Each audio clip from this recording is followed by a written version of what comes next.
Hey everyone, it's Eva here. It's Kyley. Welcome back to another episode. Hey. How are you, beautiful? I'm good. How are you? I am wonderful because I see your beautiful face. I Yeah. have a warm cup of tea. Like, what could be better? Well, yeah, I feel a little bit sleepy, as you know. This is this is my last week in Taiwan, so uh it's super early for me. I know it's like late night for you, and I'm I was like I'm still kind of waking up, and I think you're winding down, so hopefully we're meeting somewhere in the middle. Yeah, energy wise. Yeah. Yeah. When one of us starts to fade, the other will pick up. Yeah. Yeah. How are you? Are you does it feel bittersweet to be Oh wrapping my up your God. book? All the feelings. And I think that'll Yeah. come up in today's podcast, but it does feel bittersweet. I think bittersweet is always a really good place to be, is what I think, is because if it's too bitter, it means you're like leaving way too early or something's ending way too early. And if it's like too sweet, it means you've like stayed too long. You've stayed too long. Yeah. Yeah. Yeah. Yeah. Bittersweet is a good combination. So that's, Mm. and I'm excited to dive into, I think, some of the things that I've been thinking about in my time here. But yeah, before that, do you want to do a little bit of sharing with the folks about what you have going on? Oh my gosh. Okay. Per usual, I have a million things going on. I keep thinking I'm streamlining, and then I'm like, oh no, nope, I'm just getting more ideas. But here's the thing that I am really excited about right now. So you all have heard me talk about my friend Liz. Timeline wise, I think her episode just aired last week. No, I think it's gonna come. I think it's coming. This one's coming Okay. out. Yeah. Get excited. It's coming. Yeah. Okay.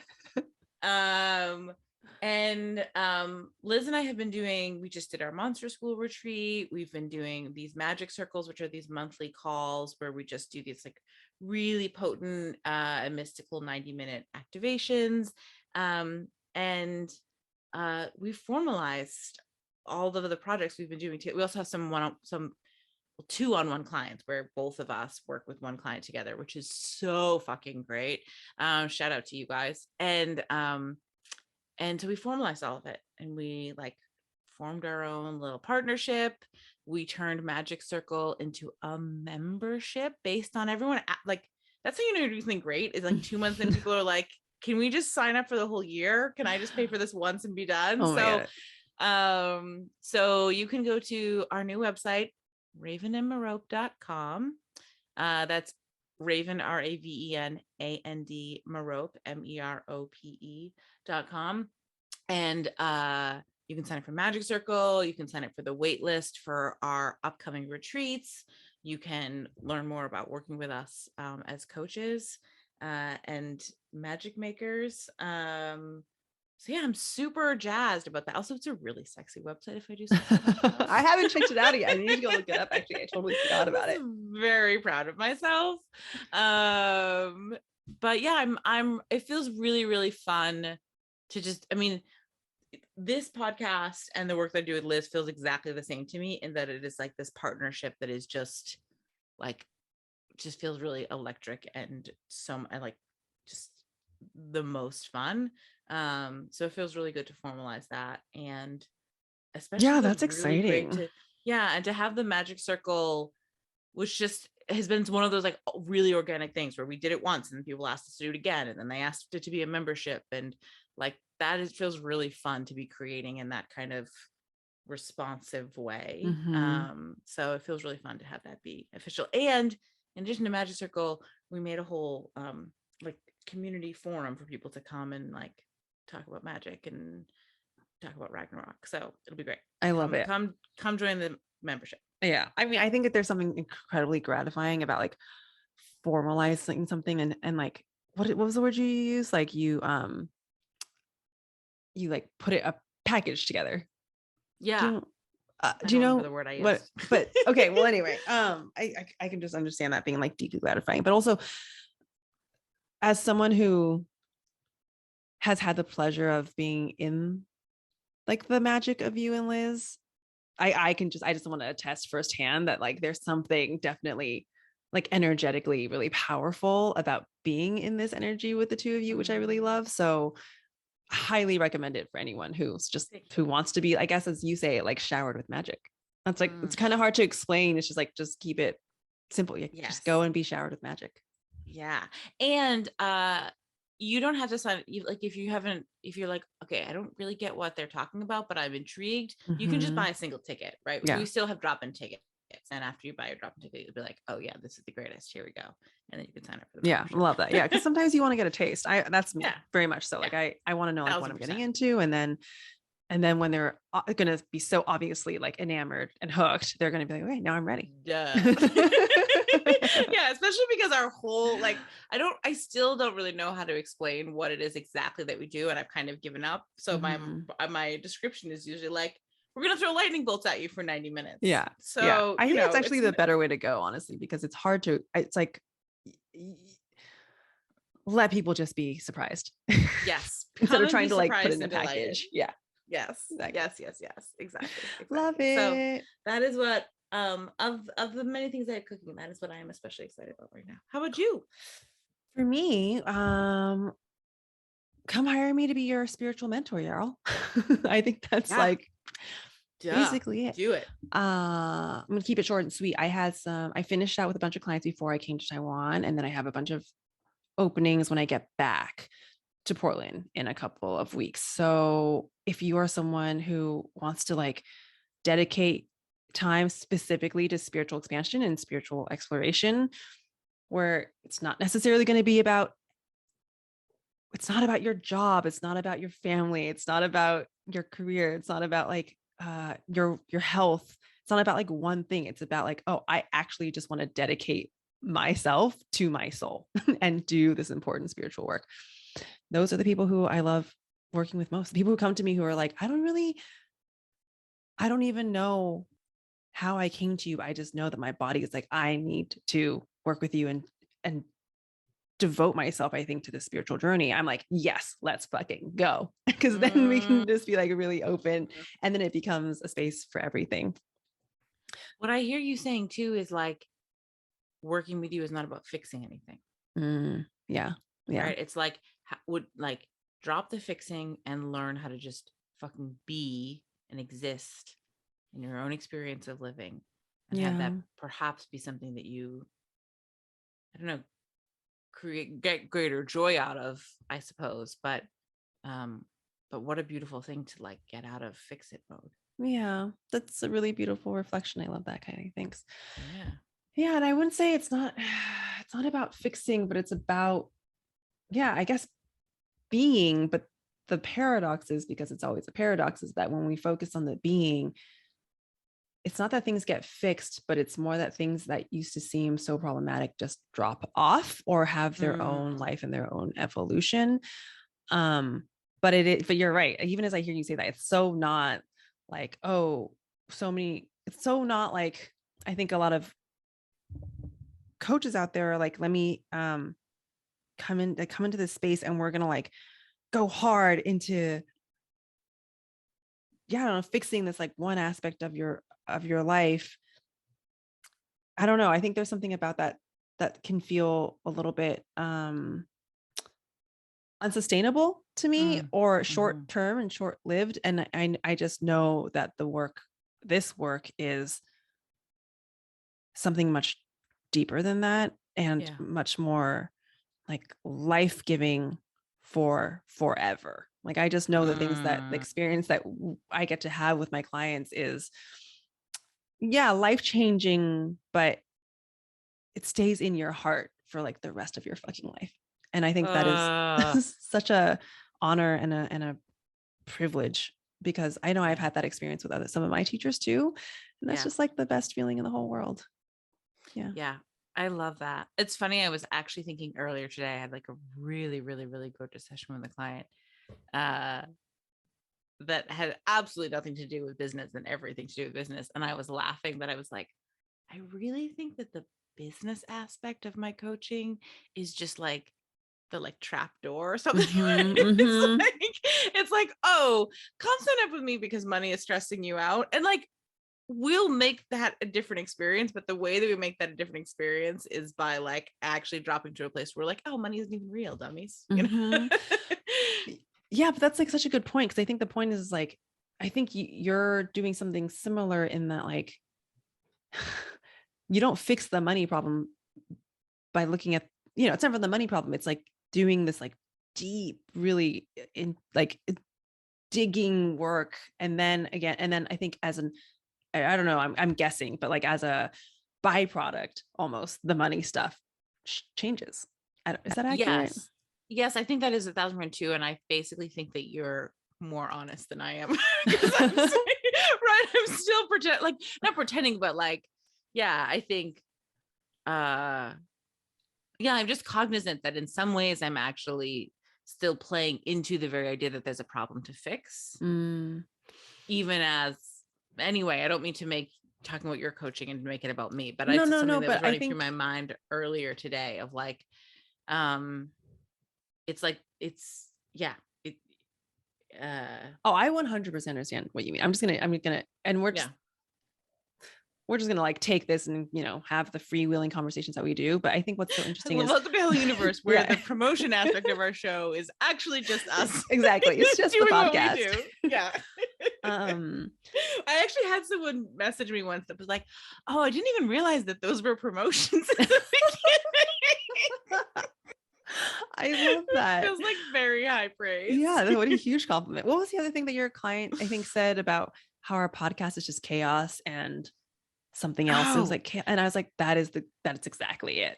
Yes. Yeah. Kyley sent us the most, I wish I had my phone, I would read it. She wrote me the most beautiful message that made me cry, of how like, it was after our episode about like chaos and play, and that like our show is play and our show is like divine chaos. Yeah. And that made me feel warm all the way down to my toes. Yeah, I love that, to like own that. Like that's exactly what it is. We're just coming on here and it's just chaos and play, and I'm living for that. Oh my God, look how much we've reclaimed chaos for Eva. Yeah, seriously. I had such an issue with exactly. I love this.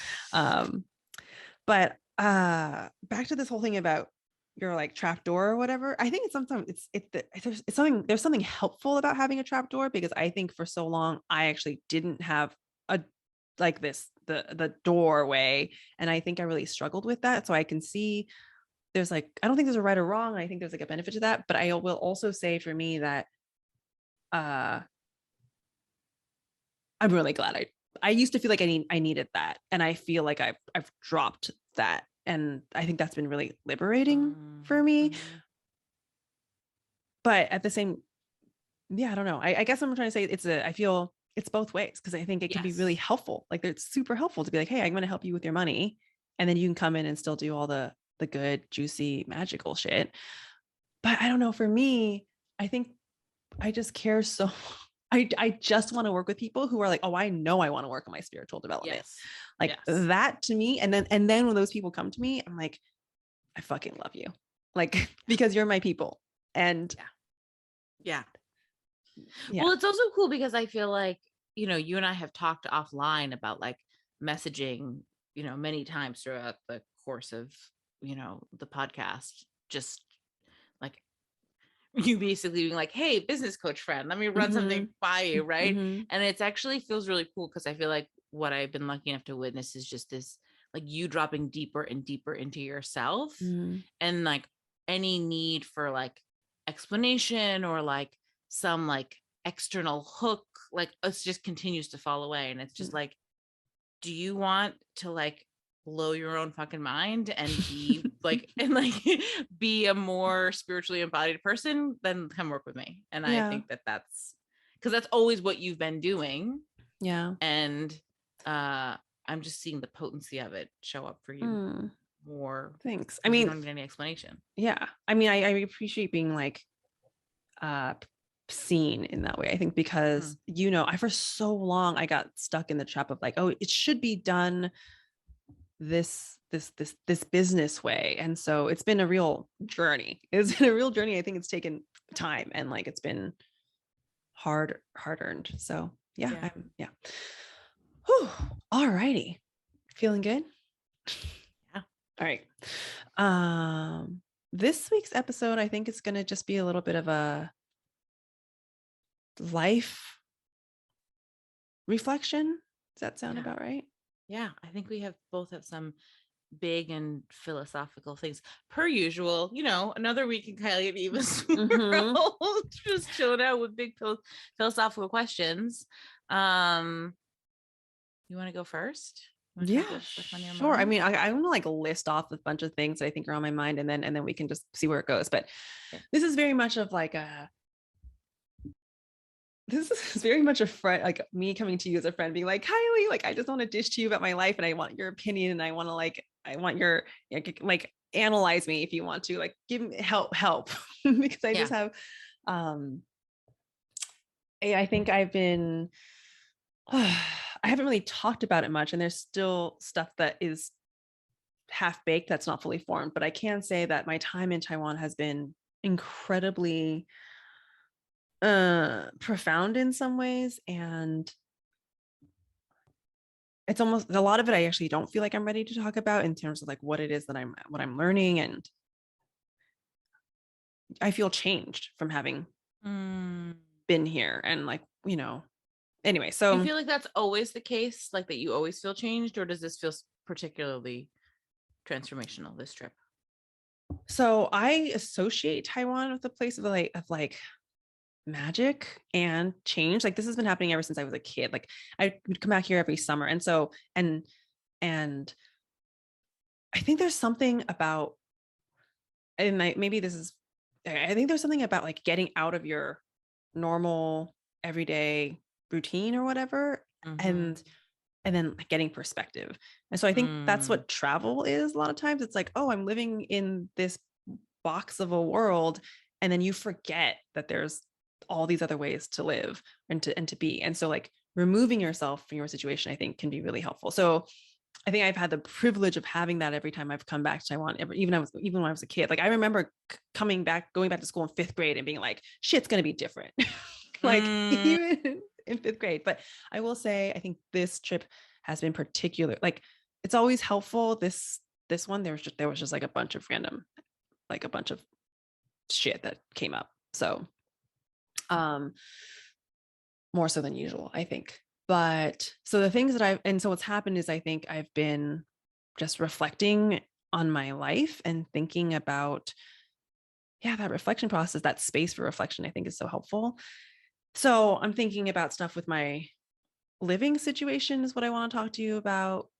Uh, Location in general, my relationship to family and my parents, and like what I want that to look like in the future. Um, Kids, kind of like, do I want to have kids? This has been an ongoing conversation, but I think it ties into like, okay, well, obviously if I'm going to think about my future, I'm going to need to think about like, is this something that's going to be included? I think that's about it. Was there anything else that I left you a message about that I didn't touch on here?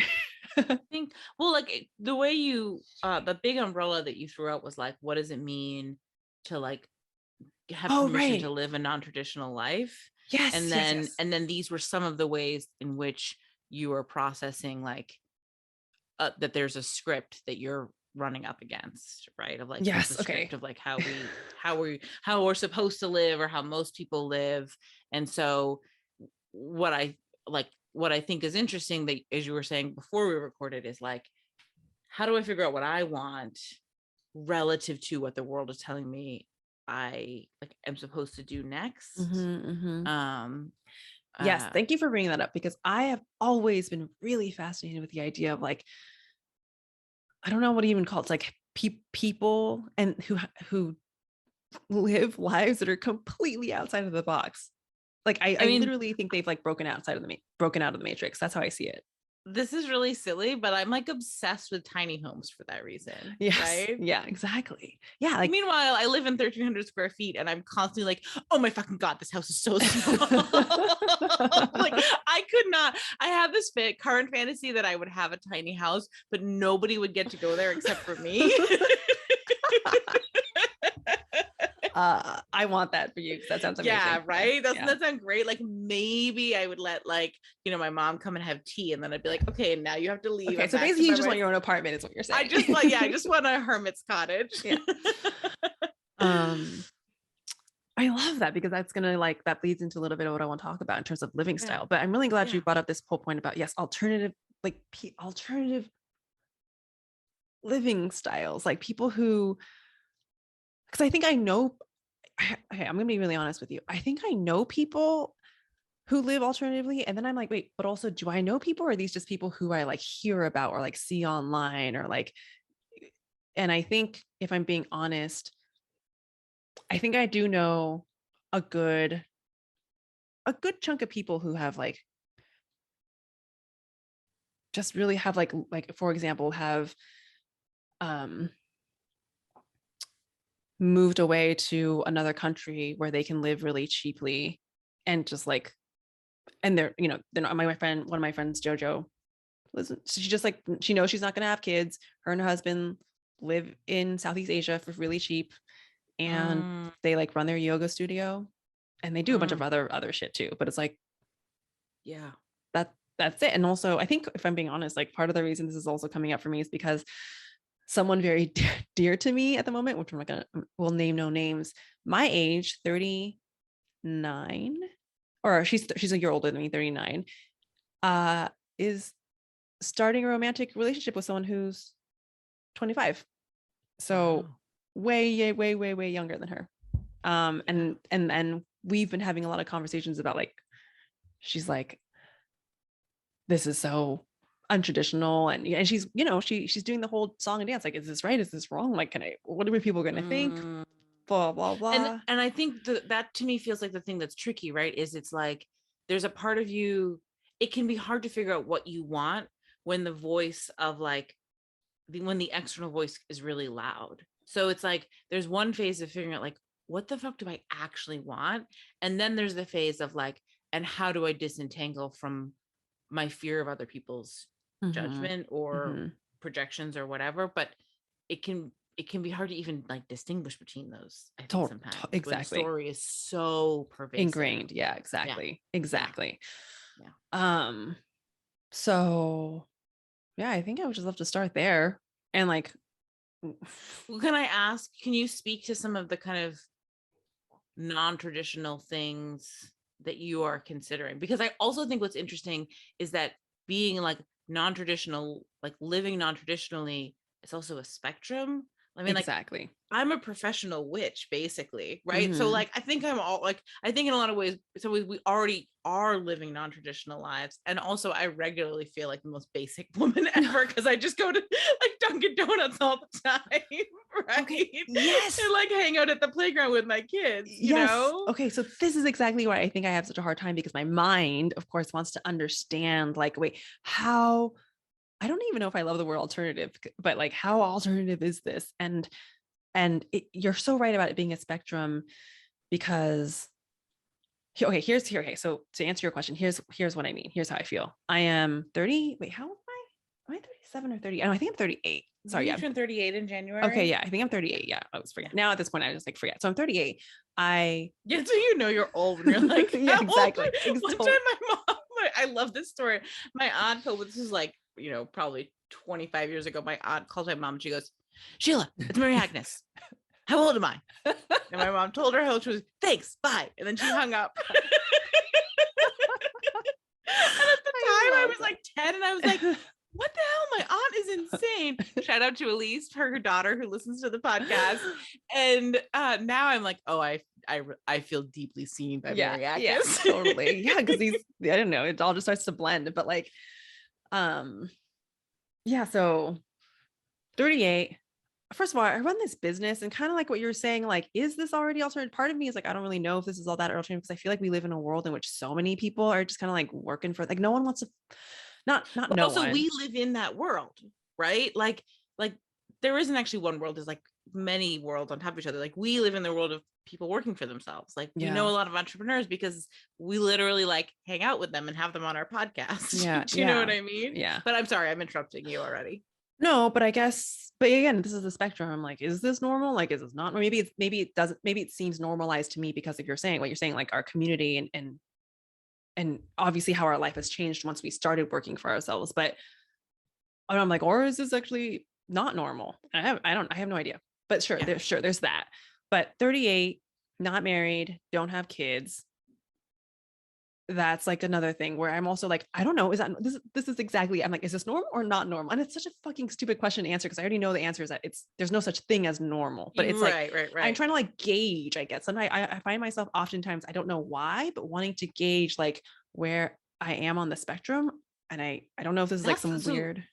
that's the question I want to ask you is like, what is the value like of trying to gauge? Yeah, I don't know. I don't know if it's because it speaks to like some insecurity, or like maybe it's like if I'm like, oh, I understand where I am, that I can like be more grounded. I have no idea. Let me ask you it this way. I love how I was totally feeling sleepy 20 minutes ago, and now I'm like, yeah, I'm in it. Yes. This is why I stay up till 1:00 in the morning on nights we record. What, like, I will speak to myself, which is I have a loop that shows up that's basically basically my inner story occasionally is that I'm like I'm too normative, right? Mm-hmm. I I'm not pushing the envelope to be outside the box enough. I'm too like following the script. And in a lot of ways, I think that's just the insecurity, rather than like any truth, although there probably is there's also some truth of like, what is my relationship to being a people pleaser versus like living authentically. So I guess my question for you is, are you the part of you who wants to know where you are on the gauge? Is she interested in being more or less normal? Oh my God, that is such a good question, because immediately I had both answers come in, meaning my entire life, for reasons that I don't actually think are actually completely like sovereign. But my entire life I've been like, oh, I don't want to live within the system. Like, fuck the system. I'm going to intentionally be rebellious, which is, again, I don't actually think I think there's something like that was very much like a younger version of me. Yeah. But I don't actually think it's helpful to be rebellious for rebellion's sake. Like, don't just you're like still hooked in. You're just reactionary. Exactly. It's just as much of a cage. Exactly. Yeah. So but there is, I'm not gonna lie, there has been that, and it's still there in my blood, that just says like, there's something exciting to me about knowing that I can do things differently. I don't know why, but just like the challenge of it, to be like, I don't have to do things this way, seems so appealing to me. I mean, the part of you who's so deeply, deeply committed to sovereignty, that makes sense, right? Like, you have this like deep soul tie or like commitment to sovereignty, and so it makes sense that part of you would be like, fuck the system, man, and like would get a certain kind of high off exactly of that. But also like, it's also like, I want to see how far I can push boundaries and limits. Like that's also fun to me, of like, yeah, I guess it is a fuck the system, but it's also like a personal gratification of like, how far can you go? But then even as I say that, I'm like, I really haven't gone that far. And already I'm like,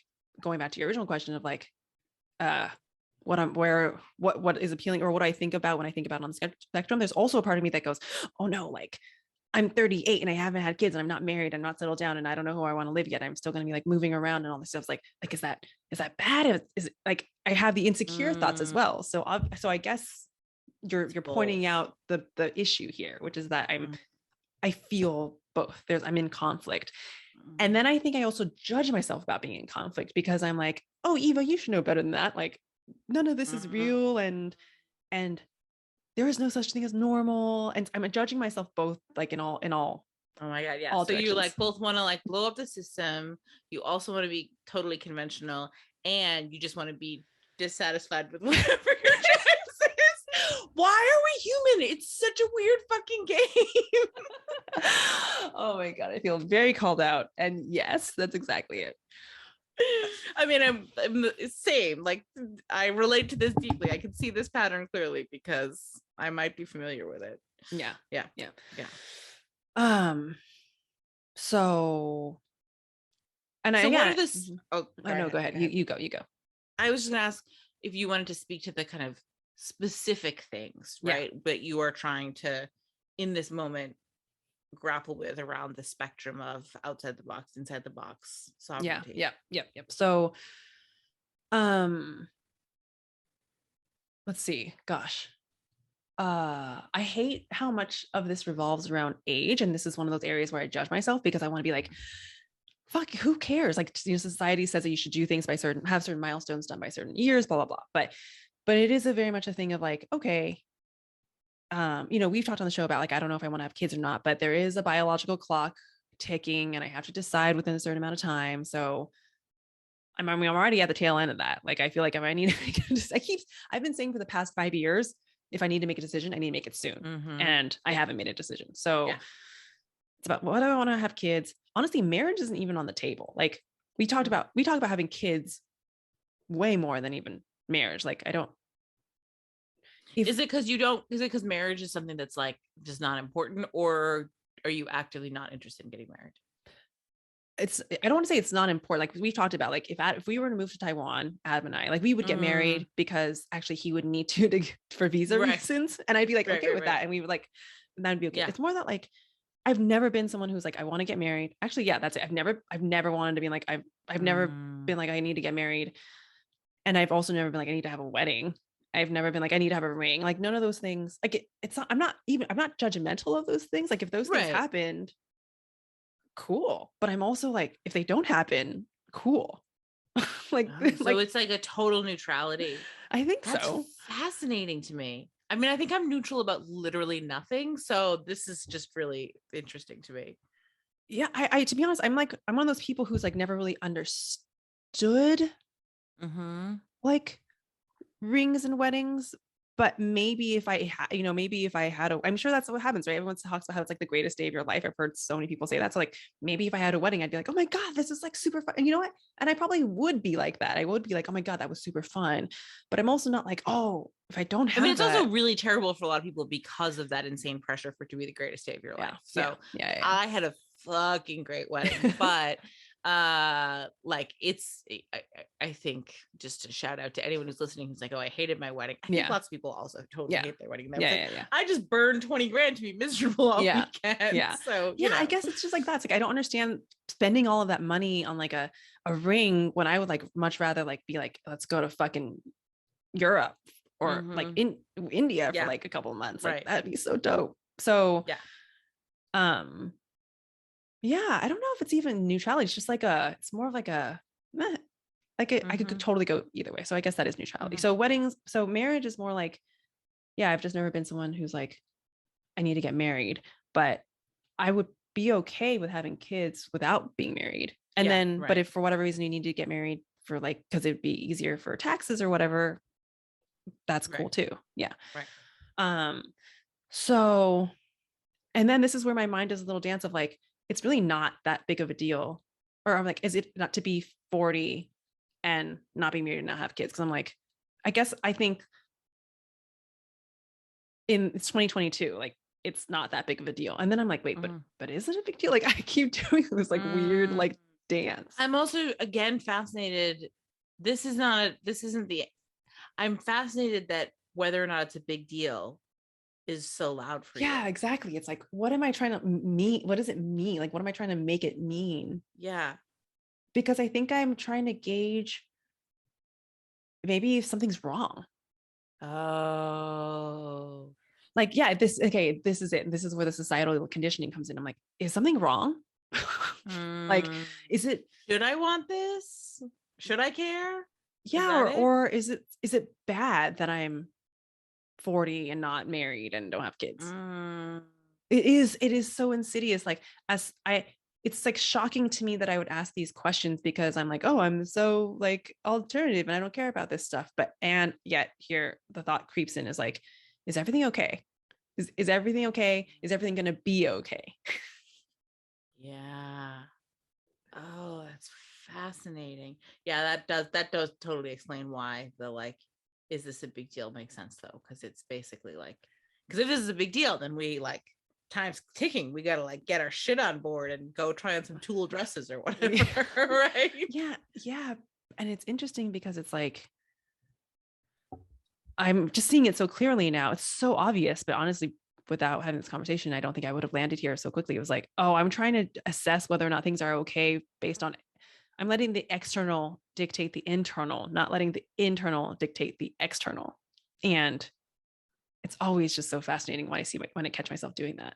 Well, and it makes sense because like, I mean, what incredibly insidious programming is like heteronormativity and like like getting married and having kids and like doing that, like, yeah, heteronormativity is like really fucking baked in, like really fucking baked in, you know? Right. And that's actually one of the things, like when I like talk about my own story of like, oh, am I too like norm, is like my life too norm? That's one of the things that I chafe against, right? Like, you know, like I'm a queer woman who's married to a man who I've been with for almost 20 years, 2 small kids, live in the suburbs, like I have a life that from the outside looks like a very, like, you know, my kids recognize Dunkin' Donuts before they recognize like most other things, right? Like I have like I live in many ways like a very Sorry, shout out to suburban Dunkin' Donuts though. I love their fucking they have the like best pumpkin. I live 3 miles from the original Dunkin' Donuts. Okay. Like you could like I can walk to 5 different Dunkin' Donuts. Okay. Like I get it. I get it. I love a good Dunkin' Donuts. Yeah. But like the my kids like I can't get myself coffee without the like peanut gallery in the backseat just like harping for munchkins. Anyway, like I live a very like if you like from the outside you could see my life and just be like, oh yeah, she's like just quote just a suburban mom. And I have like a lot of like I can feel like my like chest heating up at the thought of that, which is also a thing of like, yeah, I'm a fucking mom who lives in the suburbs. Like, do you know what I mean? Yeah. Right. Like those are factual things about me. And so I guess what I'm also saying is like this, like this heteronormativity script is so loud that it is like it feels impossible to not be living in one way or another like in reaction to it. Yeah. So it makes sense that it feels loud to you. Yeah. But I will say it is also just interesting. I've always find it so interesting how like our own, like we're so identified with our own problems that they always just seem like such a bigger deal because sure, like you're a mother of 2 who lives in the suburbs, but at the same time, I don't know. And I want to say I have compassion for your questioning of your like heteronormative life or whatever, or like or your normative life, but to me, I'm like, oh, I think you're like so fascinating and like the most interesting person. And I'm like, I don't, thank you. I love this. I don't like place those same standards on you to be like, oh, like I don't have judgments about that. I guess is what I'm saying. I don't have judgments about your life, but you do because it's your own life. And I would say the same thing of me is like someone could be hearing this conversation and being like, okay, cool, you're 40, you don't have kids. Like, no, that's okay. Like, go, you know, but I'm so identified with it that it feels because we're I think in our own lives we're so to your point in the beginning, like we're really afraid that we're getting it wrong. Yeah. Right. So it's like there's just I think this like sense of pressure that's like, oh no, like what if I wake up and I realize that I wanted to live in the mountains my whole life and now I'm 70 and instead it's right like or whatever the thing is. And I think it's easier to not be, it's easier for me to look at your life and be like, oh, who fucking cares? You'll be great either way. But we can't have that same neutrality in our own life, which I think is actually why I am fascinated by your neutrality about marriage, because I just think we are actually very rarely neutral about these things in our own life. Yeah. It's strange too. I mean, I'm actually like thinking about it too now because I'm not neutral about having kids, but marriage is like, I think that's great. I just relish I mean, it. I'm actually happy about it because it's like one thing that I don't have to like stress so much about. Yeah. So, okay. What's in the kid soup? Wait, can I just add one more thing to your question about like this, me wanting to figure out where I am on the spectrum? My first answer was like, oh, because I'm trying to figure out if I'm doing something wrong. But I also realized it's like, I'm trying to understand how much permission I have to worry about this, which is so, because I talk about like, okay, so here I am stressing about, I think some pretty like, I see, I did now I almost want to like big life decisions. No, I was gonna say basic. I want to like, I almost want to judge it as basic because I think about people out there who are making like, just like, you know, big decisions about like, I don't know, a sexual orientation or, you know, like, okay. the decision of whether or not to have kids fucks up your life more than almost anything, right? Like Yeah. almost any other decision that you are going to make, you can undo it. Might be uncomfortable, might be expensive, might have to like have some emotional upheaval, but like you can undo almost all decisions. You can't undo kids. So like, I just want to validate that, like, that being a question that feels big and weighty and confusing, like, because it fucking is. Yeah. And you're 100% correct. And Don't use compassion to gaslight yourself is what I'm trying to say. Yeah, no, totally. And I think I'm just noticing, I'm noticing the gaslighting, and also how I'm comparing it to like, oh, other people have to make other decisions that seem much more against the grain. Like,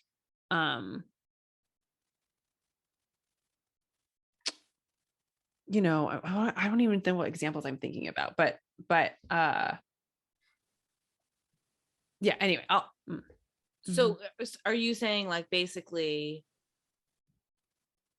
are you saying maybe like, oh, because for example, like coming out as like non-binary, you're going to meet a lot more resistance than deciding not to have kids. And so like, therefore, like I should quit my belly aching and just like, it's like... more of like, oh, I'm actually like so in awe of people's like bravery. I don't know if that's like exactly the best word to use, but like, it's more of like, oh, and for a lot of people, it's like, I don't have a choice. I'm gonna like fucking, this is the way that I'm gonna move forward because this is like what's authentically me. But I'm like, that's so, there's something really beautiful about that, I think. And I think part of me is like, okay, like, do that, just like, in like, this isn't, I guess so yes, there is a comparison-itis type thing of like, in comparison, this doesn't feel as big, but also if people can do that, I surely can be able to just make a decision and feel like this doesn't have to be like such a big deal. So yeah. But it is, you're right, like a little, some gaslighting for sure. Yeah. Okay. So your question was about kids. What are my thoughts on kids? I will literally go from, it is insane, like go from like, and this will be a conversation that I have with Adam where I'm like, I'm ready to get pregnant right now, let's go, like I'm ready to have kids, to literally the next week being like, I'm so happy I don't have kids and I don't know how people function and I like would never be able to do it. Like it almost feels, it's the what's the dichotomy or like the big contrast between these two things feels insane to me, that I can go from one to the next so easily. Yeah. What's in the feeling when you're like, okay, let's do it, I'm ready right now, let's get pregnant? Oh God. The feeling is, and even as I say that, I'm like, is that true? Because it's always followed on its coattails with like, but is that true? But when I do, but yeah, when I feel ready, it's more of like, I like kids. And I think I think it'd be fun. Yeah. I'm like, it's all the positive things. I'm like, this would be really fun. Like, I would love to share like the things that I love about life with like this kid. And it'd be fun to like have a family. Or it's more like, it's also like a lot of future thinking. It's more of like, oh, you know, it'd be nice. Do I want to have a family when I'm 60? Like, this is something that's like, that my parents have ingrained into me a lot of, is like, it's not even about the now. It's like, have a family for your future, which I actually don't like, because you never know what the fuck is going to happen in the future. But there is an idea of like, oh, I think having family would be really nice. So I think really that's like the main thing. It's like having, and not to say, by the way, like family comes in all shapes and sizes, but this idea of like a nuclear family with a kid where you like have dinner at the table, that kind of thing. So it's like that. I'm trying to think what else is like the fuck yeah moments. It's like, sometimes it's just a sense of like, oh, I think I'm ready. Like, I think I'm like in a good place. And that feels, you know, because I could have never considered having kids in my 20s because my life was like way too just bananas. Right. Yeah, but now I'm like mature. I got my shit together. Like I'm a good person. Like, you know, I feel confident about who I am. Like all of that feels so nice. I'm laughing because the completely transparent, like honest to God, no filter answer is, yeah, why would you fuck that up by having kids? Well, this is why I love talking to you, because I think you have a very balanced perspective of kids. You're not like, I think some people are like, oh, it's the best. I cannot tell you how many people are like, it's the best thing in the fucking world. You have to do it. Like, oh, you're gonna be missing out so much if you don't have kids. And that just don't love that. Yeah, I do.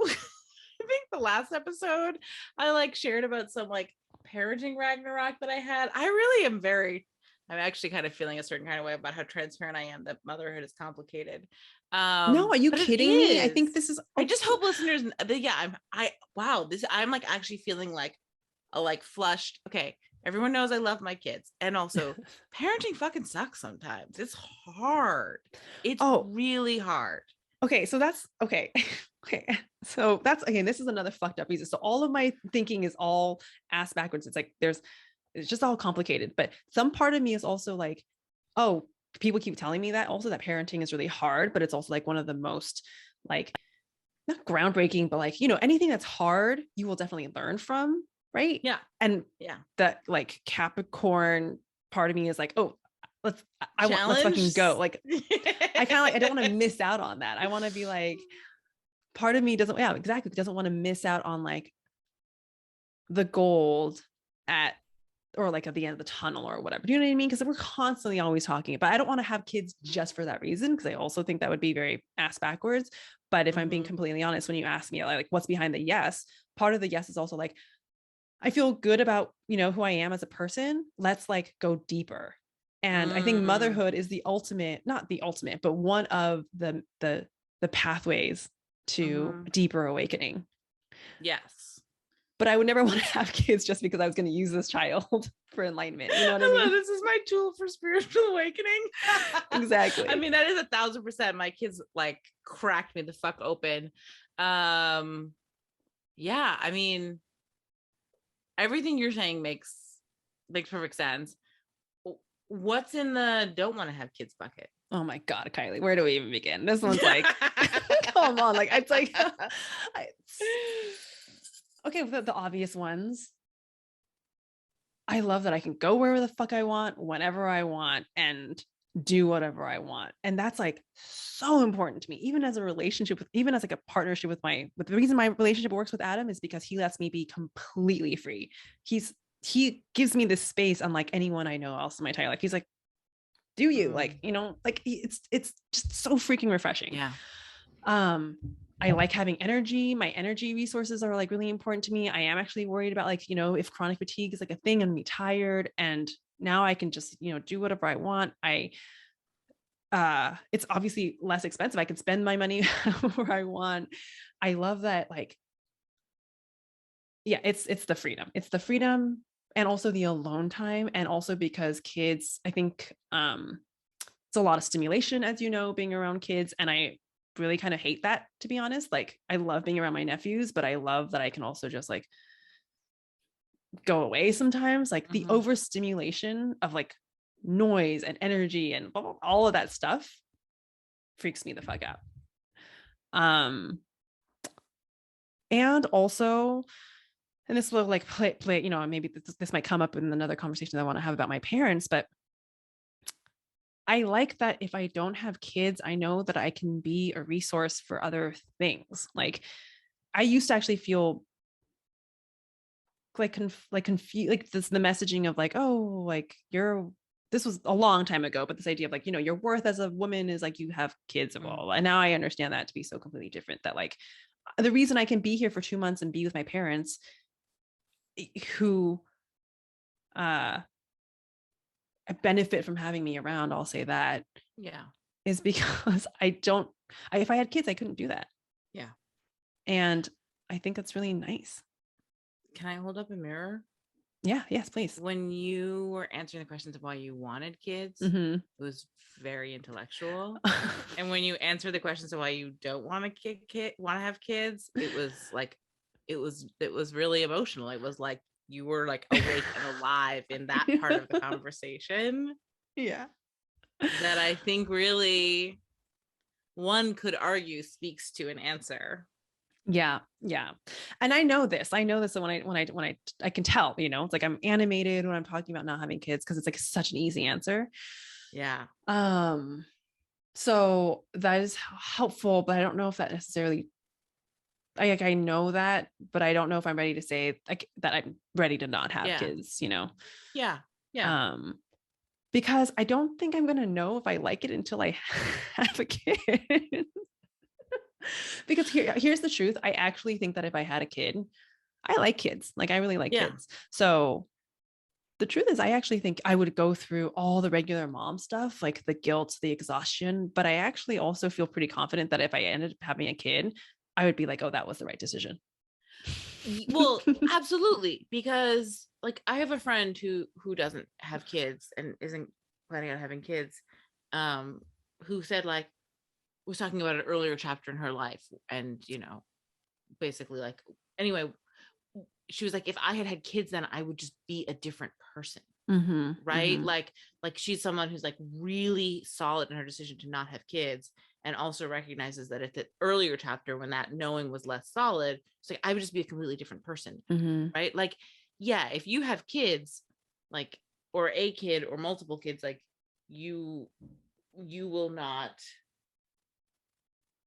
you will fall into that experience with the same presence and intensity and depth that you do all experiences. So of course you will. And like the second you meet your kid, you're like, oh, I'm fucking obsessed with you. Cool. Mm-hmm. Right. Mm-hmm. And yeah, so like it would be all those things. Yeah.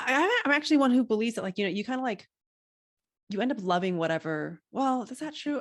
You can like love. You are the kind of person who will love what Yeah. they Like, do. I think like if I don't have, well, and this is my fear actually, and this is where the fear comes in. I'm like, I think if I had a kid, I would end up loving this kid and I would adjust and adopt and I would learn and then everything would be fine. And I'd be like, I'm so happy that I have this kid or kids or whatever.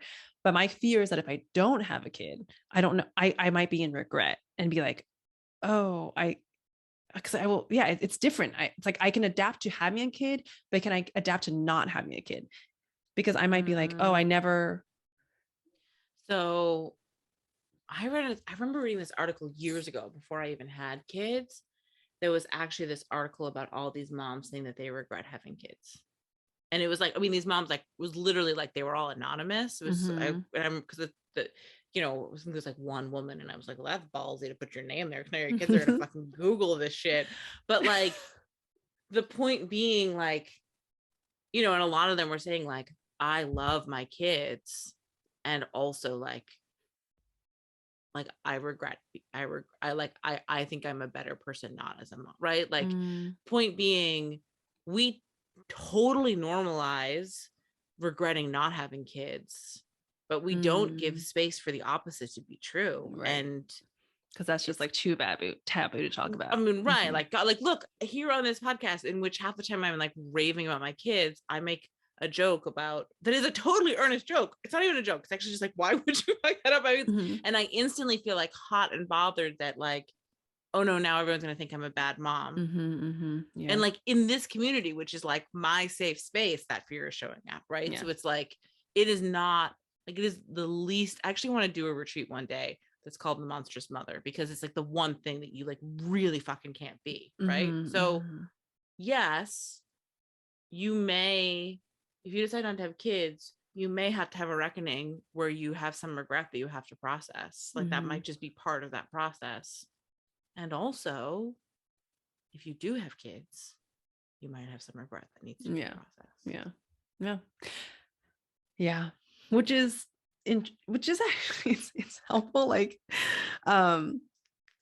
so we had an episode a while ago about, we had a guest come on talking about being a child, choosing to have a child-free life, which is a really which hilariously I was not at because Yeah, my kids were exactly. having such a meltdown going to bed. It's the only time this has ever happened. Yeah, exactly. But that was the conclusion that I kind of came to. That is helpful, is that like either way, like it's gonna be fine. Or the way that my aunt puts it, who's a little bit more cynical, she's like, either way, you're gonna have regrets, which I think is really funny. Like she talks about that all the time. She's like, life is just not perfect. Like either way, you're gonna regret something. And I think understanding that there's no, I think really, I understand this intellectually, but it hasn't sunk into my body yet where I don't yet fully believe and know that actually either way, you're gonna have both experiences, the beautiful and also the challenging. I would argue that the reason it hasn't sunk into your body is because you're holding the idea that there's a right choice. Mm-hmm. Mm-hmm. But there's no such thing as a right choice. Mm-hmm. 100% completely. Because I can tell like this conversation in my head is always very like, it's almost like a pros and cons list. And you know, when you're doing a pros and cons list, you're never you are not in your body with that pros and cons exactly list. Like it's never helpful. Yeah. So I mean, this is helpful just because at least having this mirrored to me, like I know what I can do with it, which is like go into my own practices, I think, of trying not to intellectualize it and just letting the question exist, not necessarily my mind, and coming more into my body. And like the question that I want to like pose that I don't think you need to answer now is just like, what does it mean to make like a wrong choice in your life? Like how do I, it's not even the question that how do I say this?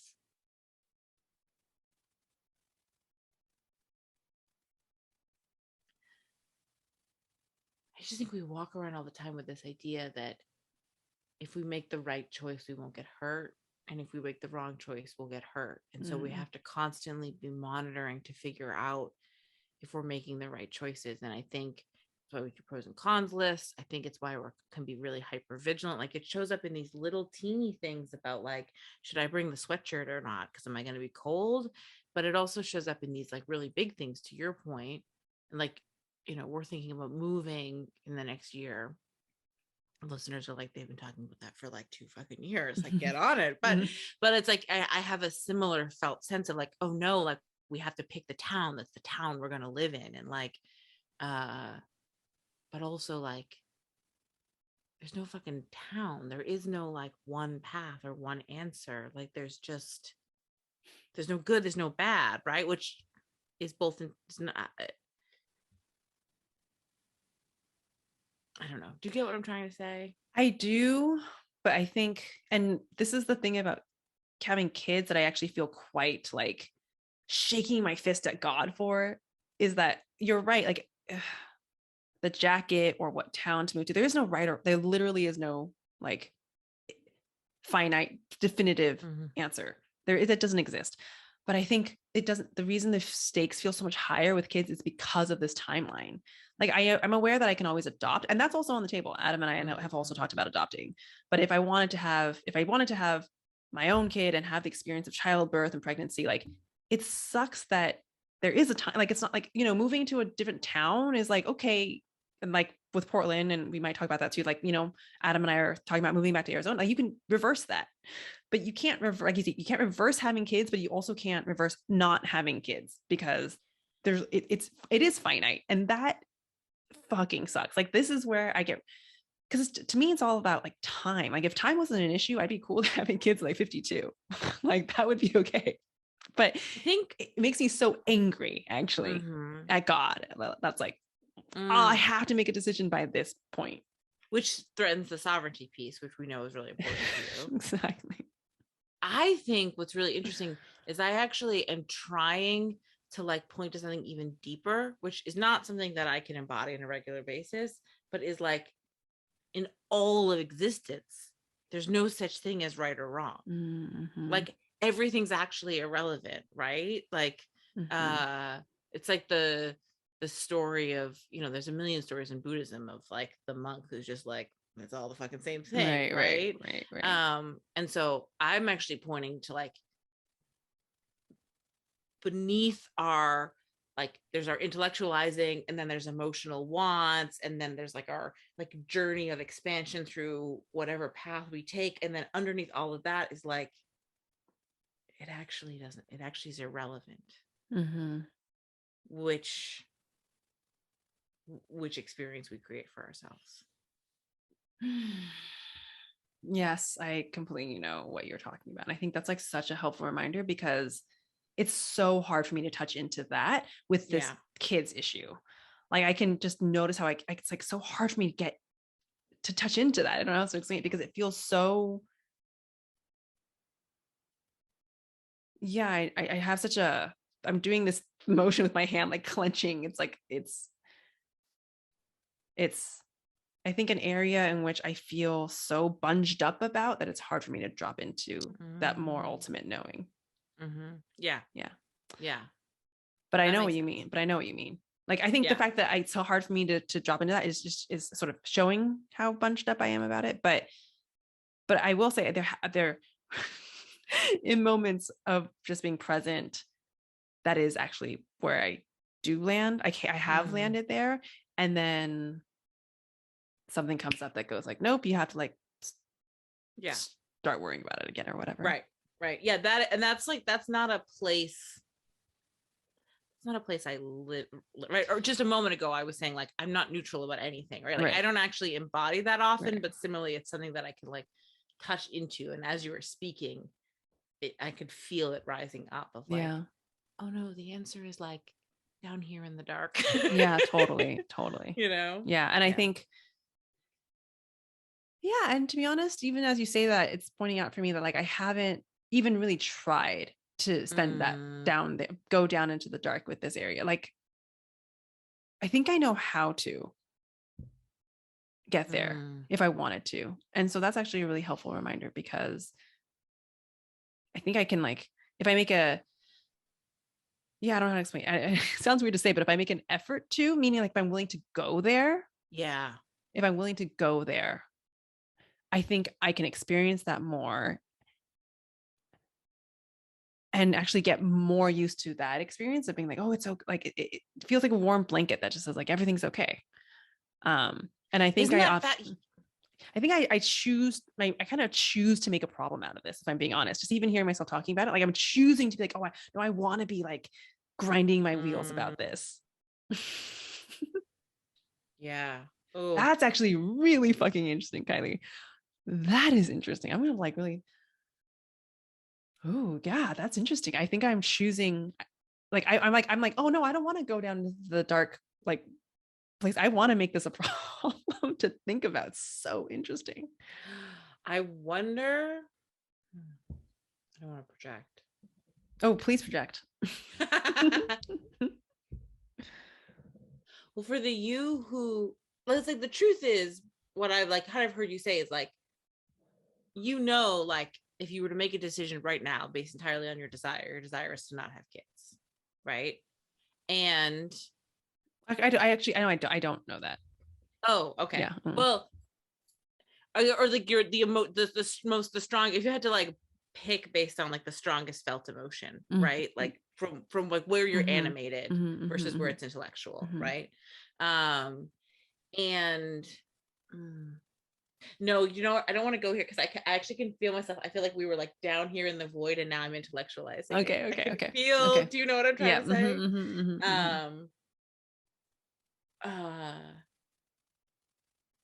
Yeah. I do think it's also really interesting the way you pointed out that we choose to make problems out of things because the problem gives us something.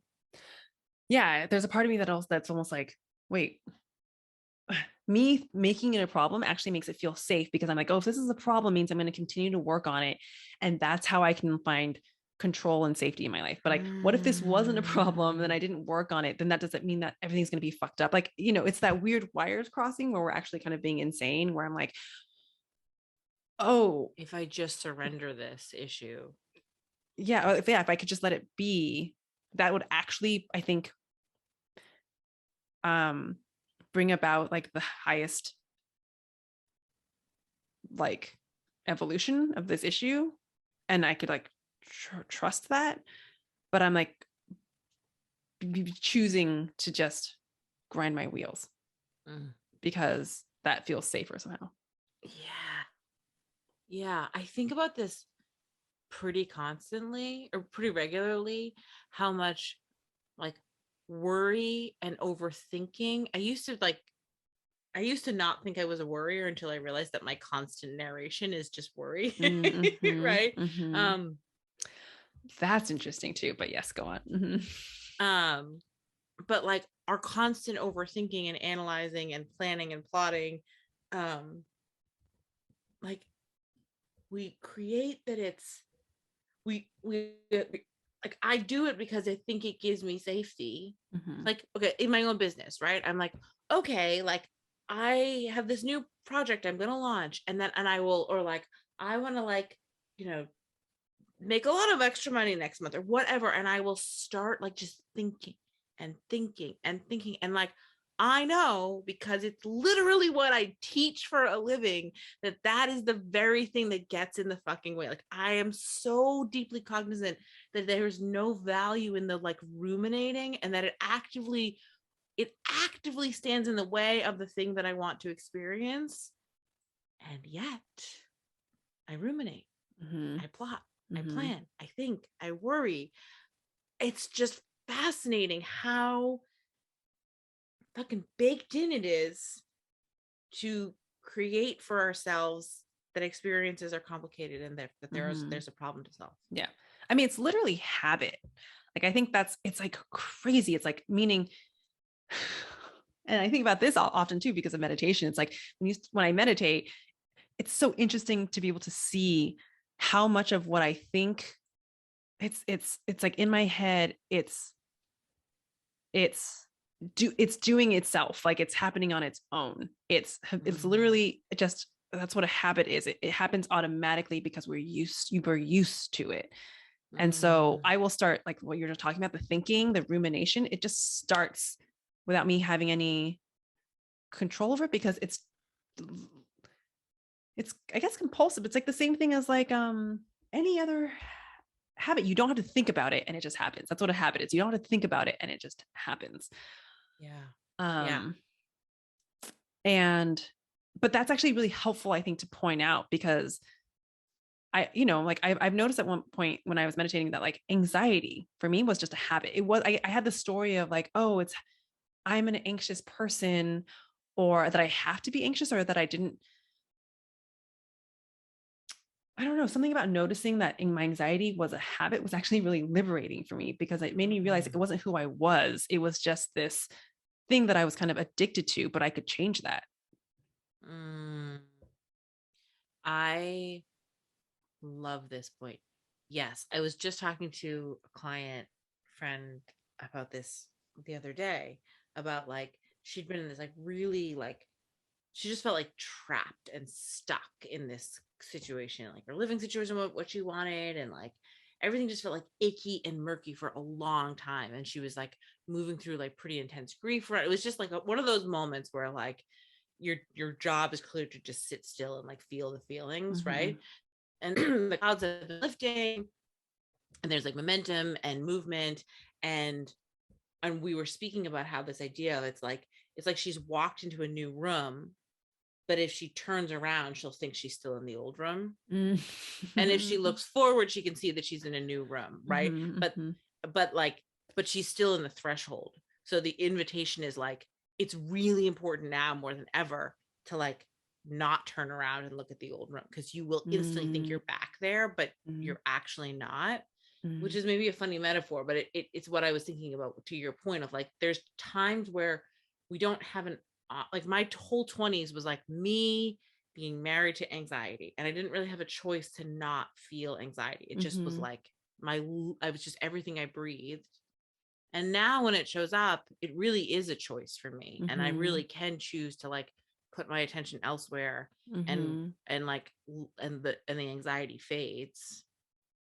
But both were valid experiences.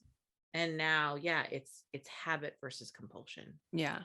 And it's cool when it's like, I feel so grateful. It's like I'm washed over with a wave of gratitude when I can see that clearly.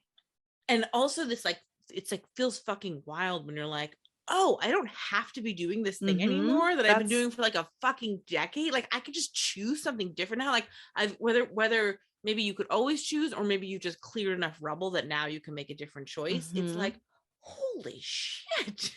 Yeah. I mean, it's literally like, that's what, yeah. Like when I use the word liberation, like that's kind of what I mean. It's like, oh, it's like you're free. You have a choice. Yeah. Do you find in those moments, as I actually think I'm kind of in one of those moments right now myself, do you find in those moments that it feels really nerve-wracking when you choose liberation, when it's new, right? In a new arena, in a new corner, in a new facet, and you choose to put your attention and space into spaciousness and liberation? Does it feel like instantly just good, or does it feel kind of I think it's depending. I think it's dependent on how deep something's got its claws in you.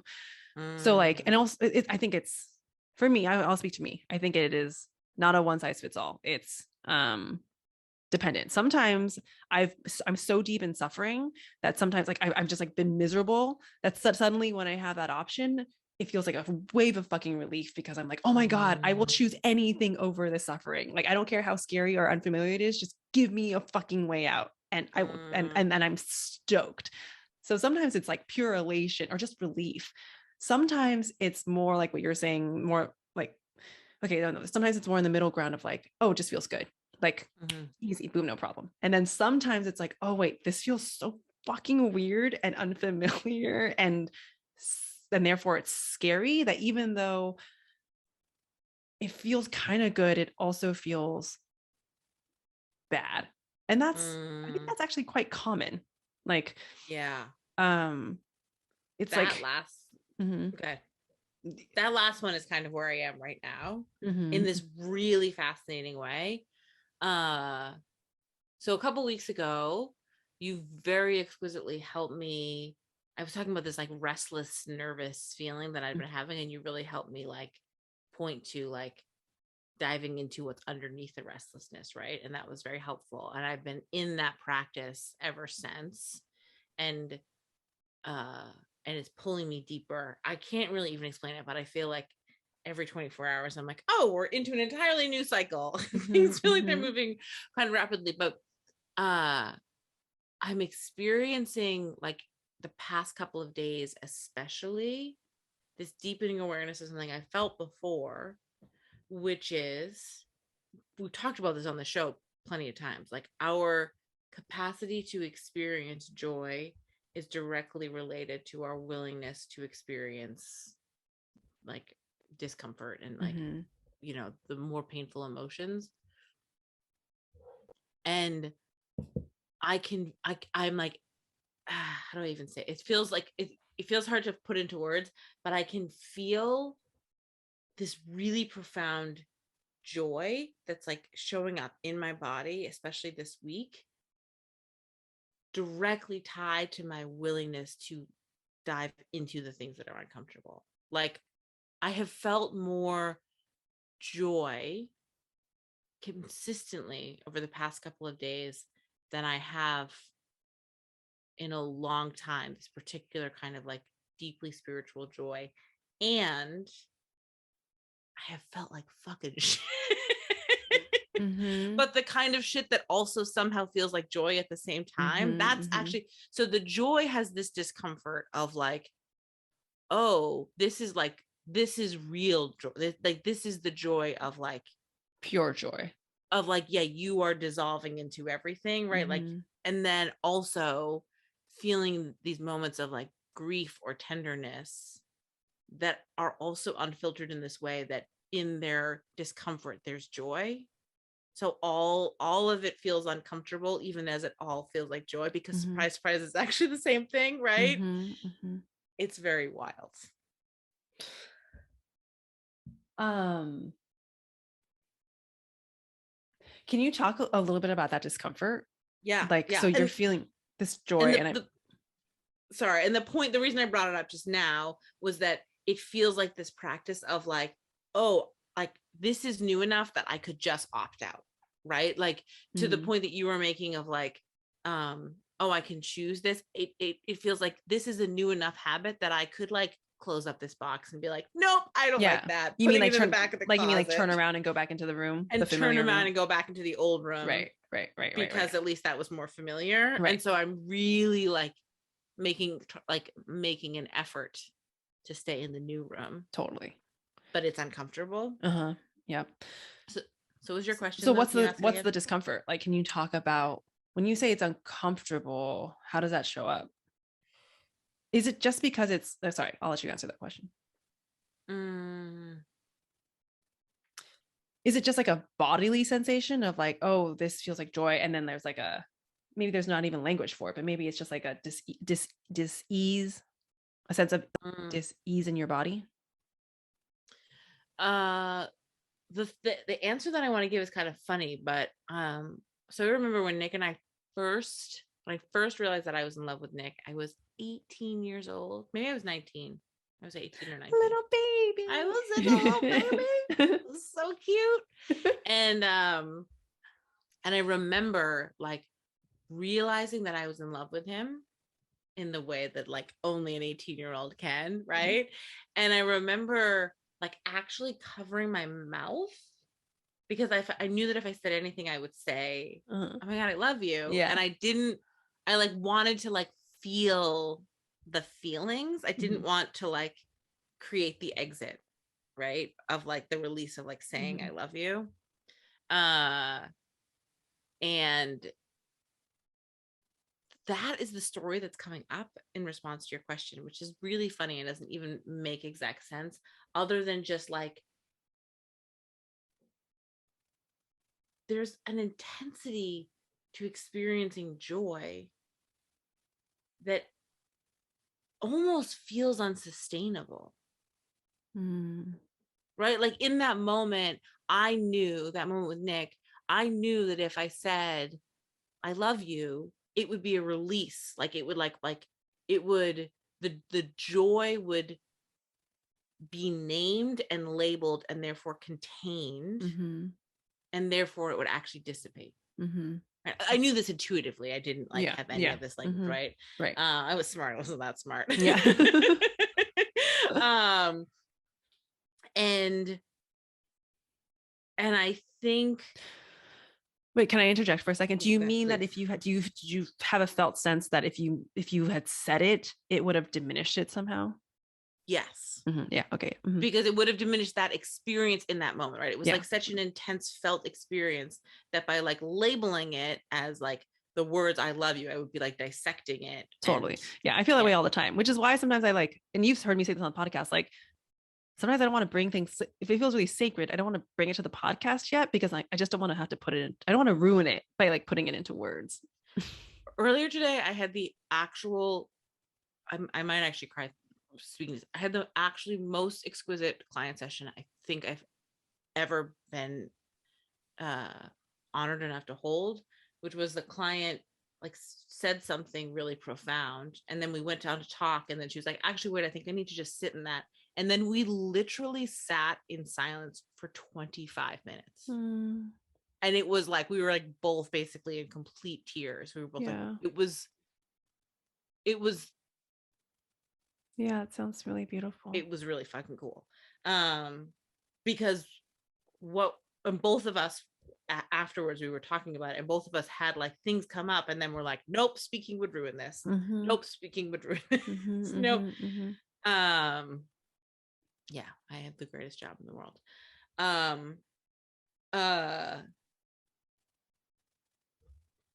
That's it. I keep experiencing these moments of like I think just actual experiencing. And the invitation is like, are you going to be in the experiencing, or are you going to dissect it by like labeling it or trying to fix it or opting out of it in some way? And it feels uncomfortable. What part feels uncomfortable? What do you mean? Like what? Right, that, yeah. Can I ask, are you asking because you want me to put words to something, or are you asking because you're like, I don't understand what you're talking about?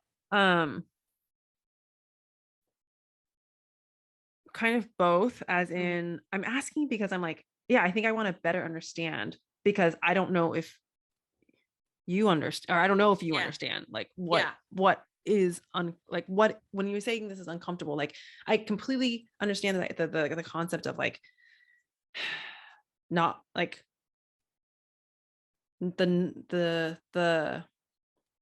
that sense of joy being unsustainable, and not wanting to like say the I love you, because then it like changes it, or it commodifies it in some way, or something happens to it. So I completely understand that. I understand joy being just uncomfortable sometimes, but I think it's uncomfortable for to different people for different reasons. And I think I want to understand like what about it is uncomfortable for you. Yeah. Okay, let me sit with that for a second.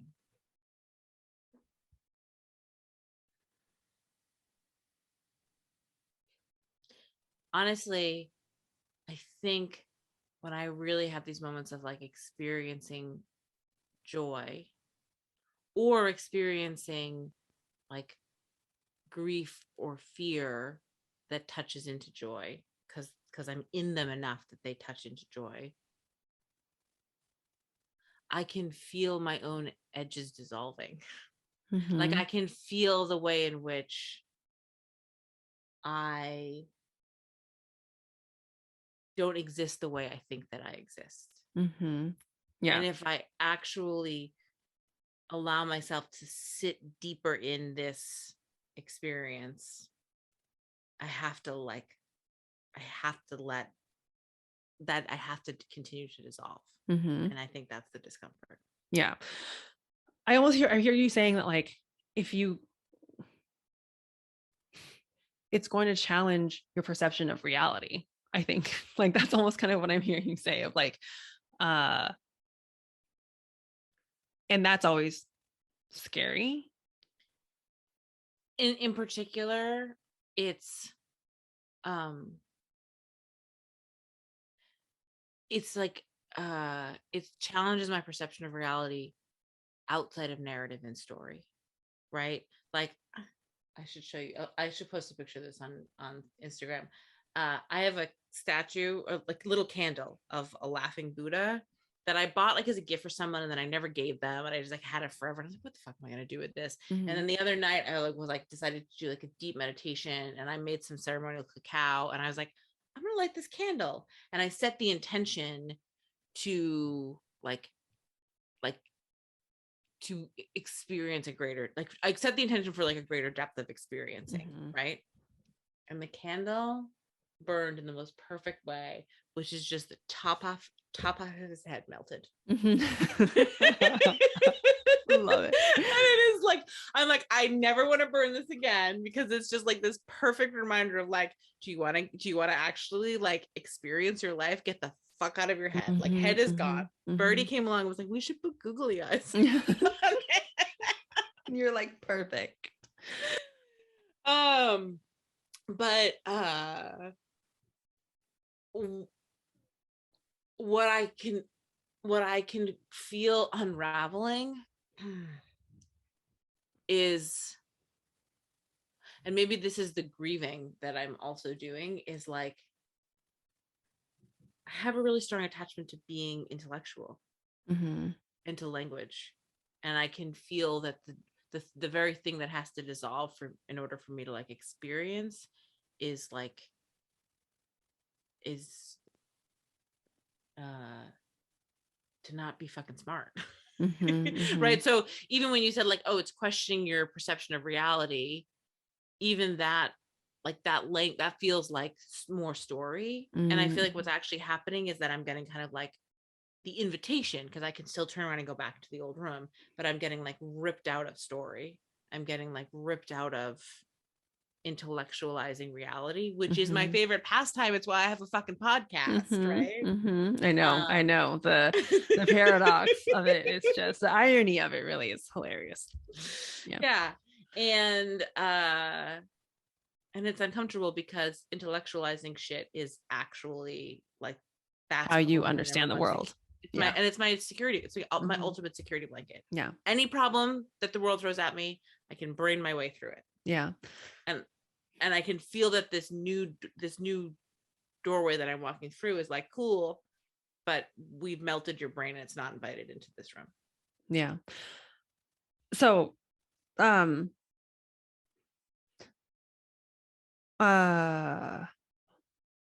it sounds to me like,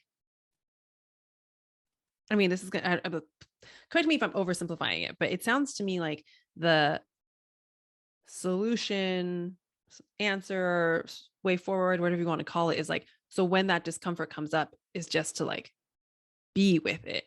Oh, 1,000%. Yeah, Yeah. which it sounds like you're already like doing.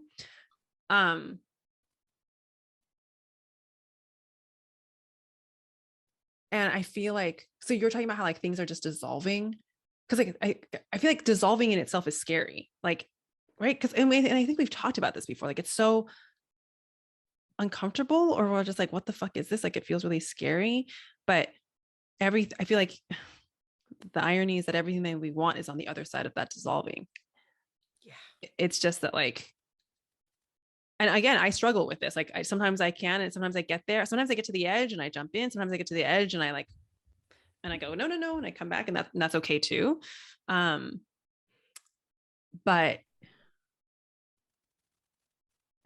this is where I feel like it is kind of a nervous system thing. It's like your body,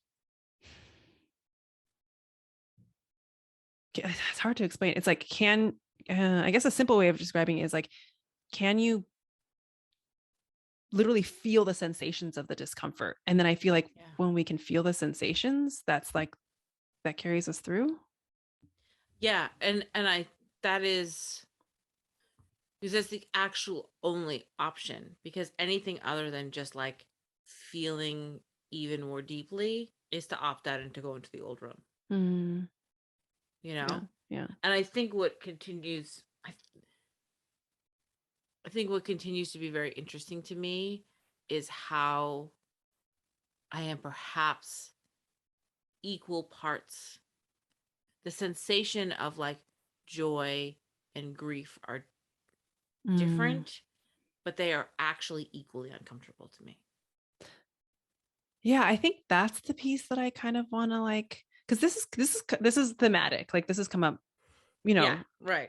The idea of that joy is uncomfortable, and I think like maybe that's what my question was earlier too. I think I feel like we're almost talking about it from different perspectives. Like there's all the stuff that you just talked about, which is like the dissolving in itself and like edges melting away. That's uncomfortable. And I guess I'm wondering, like, is that the same thing as joy being uncomfortable? This is starting to get like wah wah wah. Yeah.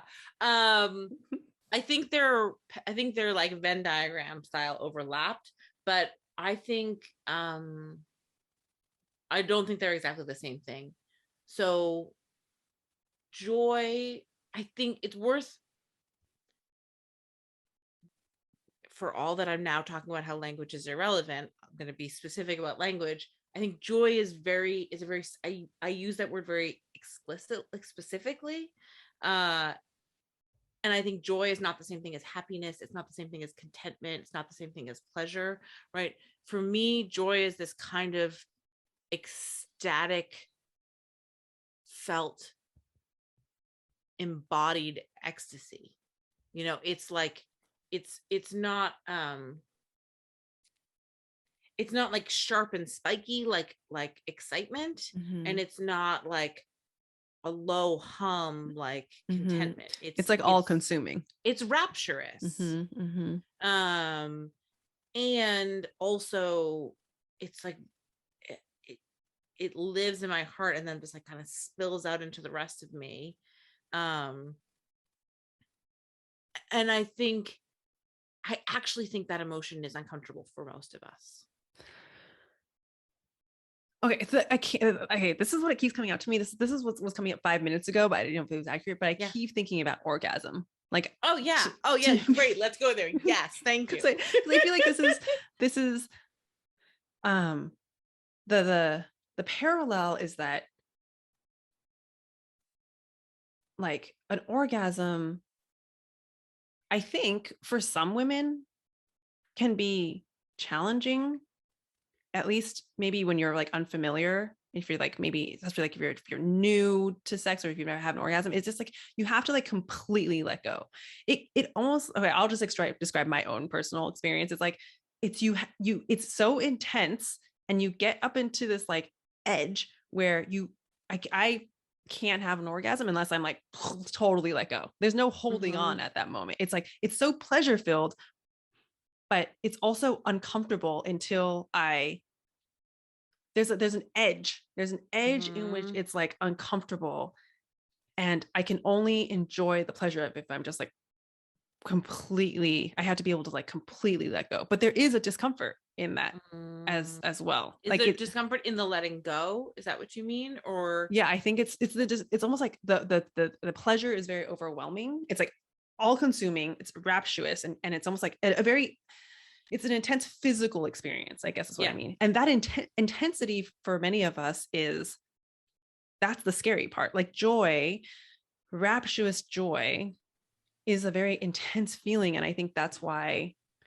it's for like, what I think of is scary about it is like, it feels scary to feel that degree of intensity. Like intensity in itself is, that's what it is. It's very intense.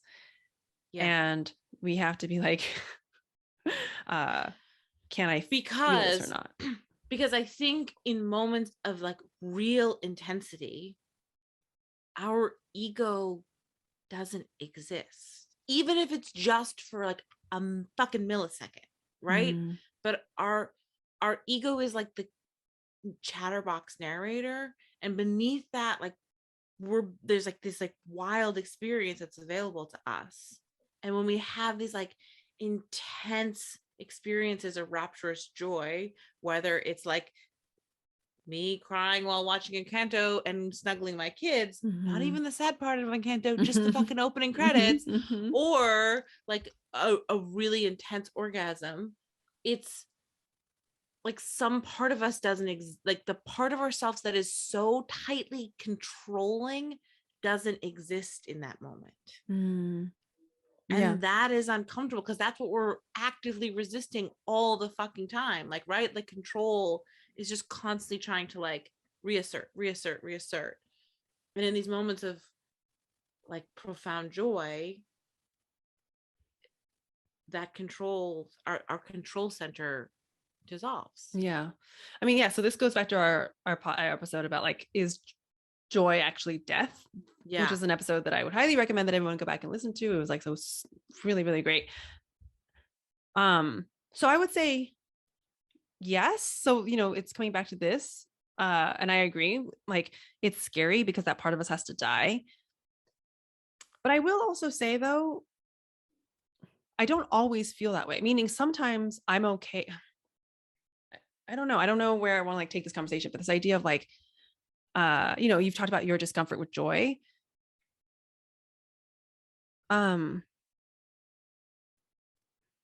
guess I almost want to push back and say that, I don't know if it's a pushback, but I always feel like sometimes I like that feeling. I like that feeling of my ego dissolving. Oh, yeah. Like it feels like relief. Also intensely pleasurable. Yeah. Like it is. I just think that we tend to think like, oh, joy, it's like ice cream. Everybody, it's just easy. It's an easy yes, right? And then we don't understand why we resist joy. I see. Yeah. And I think it's worth acknowledging that like it's actually complicated. And so like we are actively resisting the thing that we also want. Yes. Yeah. And if you recognize that, I think we can begin the process of at the very least witnessing the resistance, and then maybe breaking down the resistance. Yeah. So yeah, I mean, like here for it, right? Like right. I am, and that's also what's been beautiful, is what I'm witnessing is how even the discomfort is actually also the ecstasy. Yeah. Right. Yeah, like even these moments of like I was on the playground this afternoon, and I can't even remember what the emotion was, but there was some like kind of clinging attachment feeling that came up, and I just did the thing of like diving under, and it was an icky, uncomfortable feeling, and I was like, here's that rapture again. Like it was there in the discomfort. Yeah. It was like the emotion was uncomfortable, and also that joy was there. And I was like, oh. Yeah. It's kind of like what you were saying about how grief is also love. Yeah. That even the discomfort can be enjoyable. But I think maybe what I'm wondering if, and maybe this is what you're also getting at with your original question like 20 minutes ago, is that not all the time, but I think oftentimes I actually like that feeling a lot. Like I guess I'm trying to say is like, it's like that discomfort to me, yeah, it feels like joy, I guess, kind of what you're saying. But maybe I wonder if after a while, your associations like change where that, and I think this is how any like nervous system stuff happens. It's like you feel something often enough that it becomes a new norm. Mm-hmm. Is this making sense? Yeah. And also I think how do I say this? This is a really exquisitely delicious feeling, and I want to keep turning the volume up on it, right? It's not even as like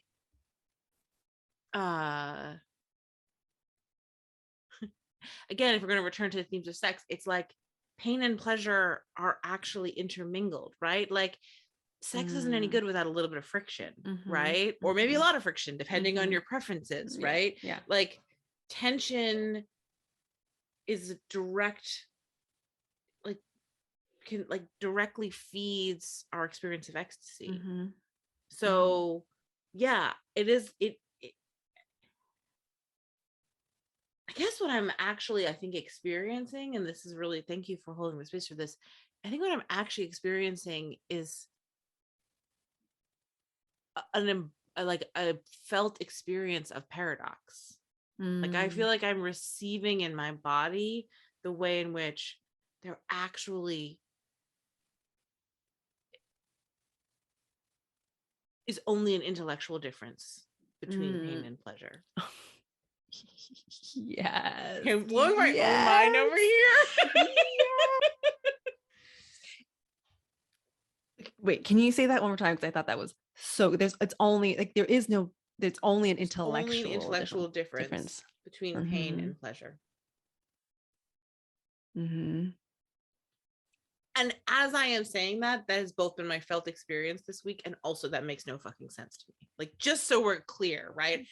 That in and of itself is a paradoxical experience. I love this so much. I don't know why I'm like so giddy about it. I love it though, because I feel like this, how do I put this into words?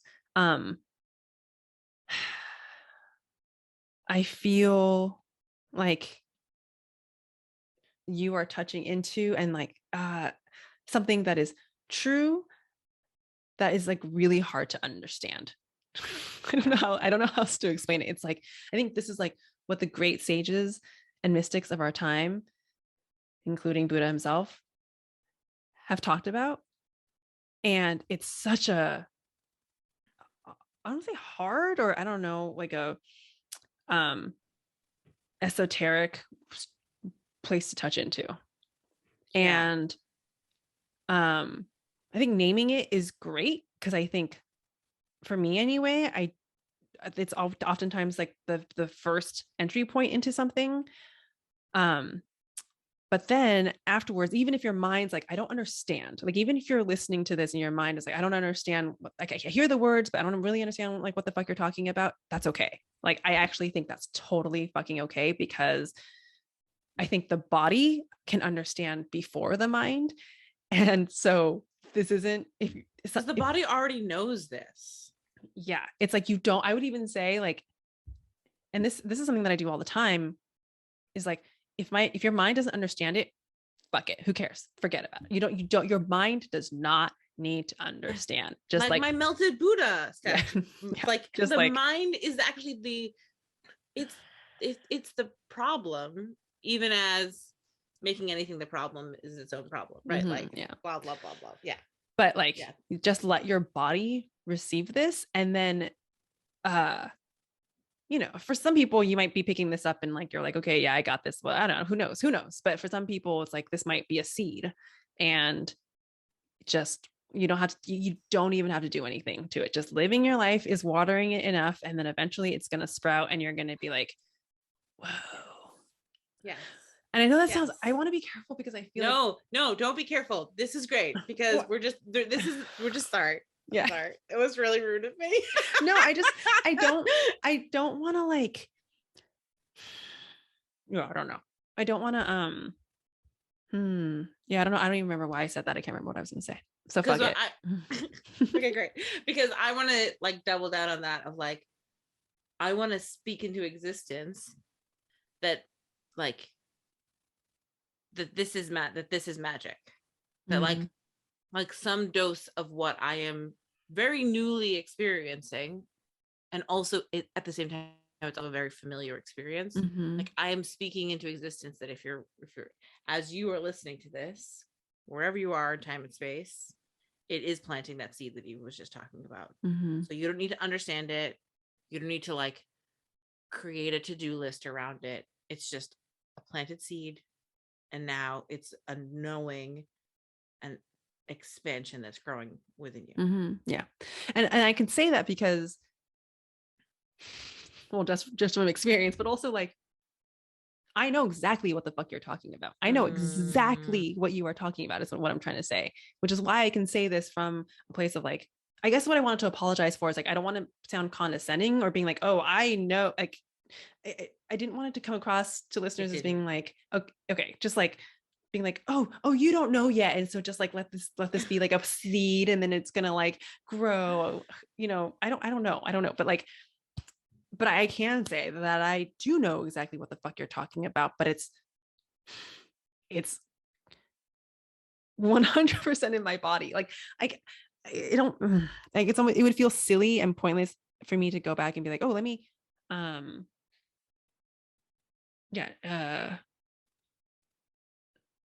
don't know how to explain it. It doesn't need to be, I don't know. This is all getting so like whirly, but I don't feel like it needs to be explained in words. Yes. And because I think what you're speaking to is the truth. Like, and I think I'll speak to my experience. What you are describing is the truth. And I already know that somehow. Like, I know that there is no separation except for the line that our intellectual mind draws.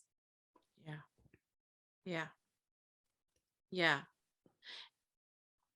I really like what you just said also about like this way in which we already know things. That has also been my experience of like this feeling, which is, I mean, I've had flashes of it, but it's new. And it's also like the oldest feeling in the world. Yeah. Well, that was fun. Yeah.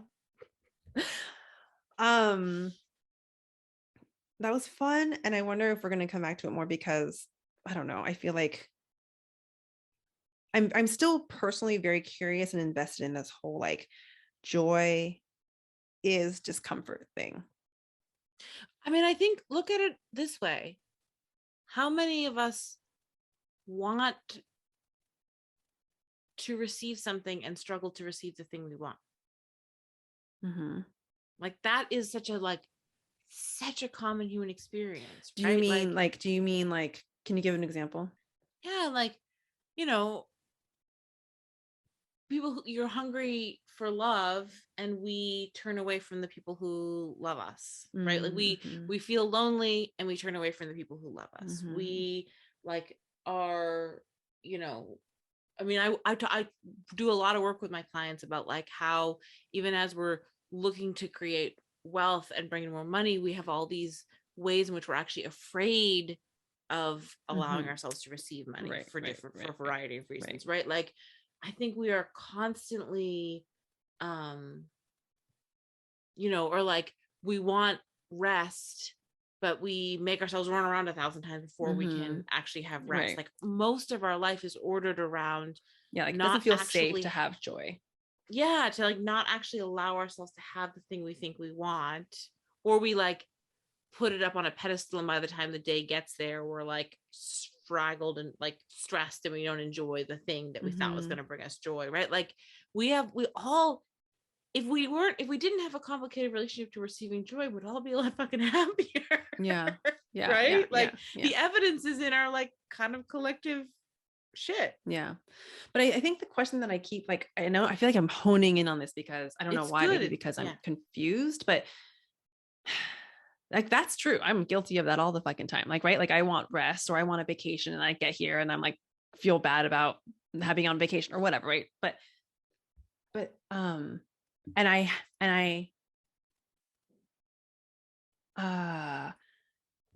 understand, sometimes this feeling of like being in joy feels so overwhelming or like so intense. That's like the word that I feel is like intense, that it feels scary. And I am on board with that. But I guess the maybe the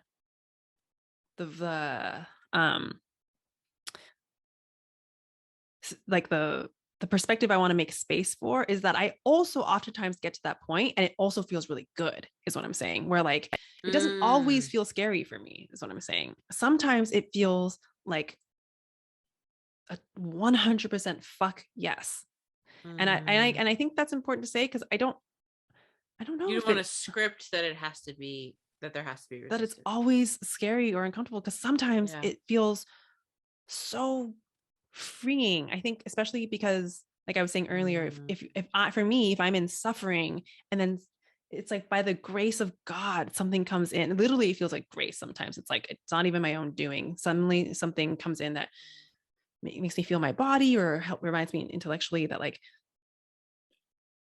it's the kind of exalted joy that you're talking about comes in. I'm like, oh my God, this feels so fucking good in comparison to the suffering that I was just in my mind in. And I'm just like, give it to me. And it's easy. And I like it and I want it. And I'm not afraid of it. And I will just revel in it. Oh, you're fucking me up real good. I am. Because I think this is the part that my brain was like, I'm like, because that's so much of my experience that it's kind of hard for me to understand, like that you're saying that's always uncomfortable. And I'm like, but what about the times when it just feels like so pleasure filled that you are on your knees because you're just like overwhelmed with ecstasy of how good it feels. It's always uncomfortable for me. That's what's fucking me up. I'm also witnessing how like it is. I'm sitting with this to make sure it's true before I say it, but it is actually easier for me to experience grief in an uncomplicated way than it is for me to experience joy in an uncomplicated way. Yeah. And I think that's like what I was,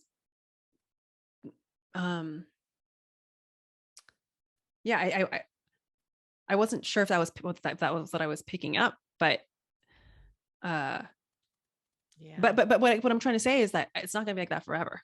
Like, and also like, it's not that I don't experience joy, right? It's that I receive the joy and swirling in the joy is this discomfort that also has its own kind of pleasure to it, right? So it's not like, oh, I'm an unhappy person, right?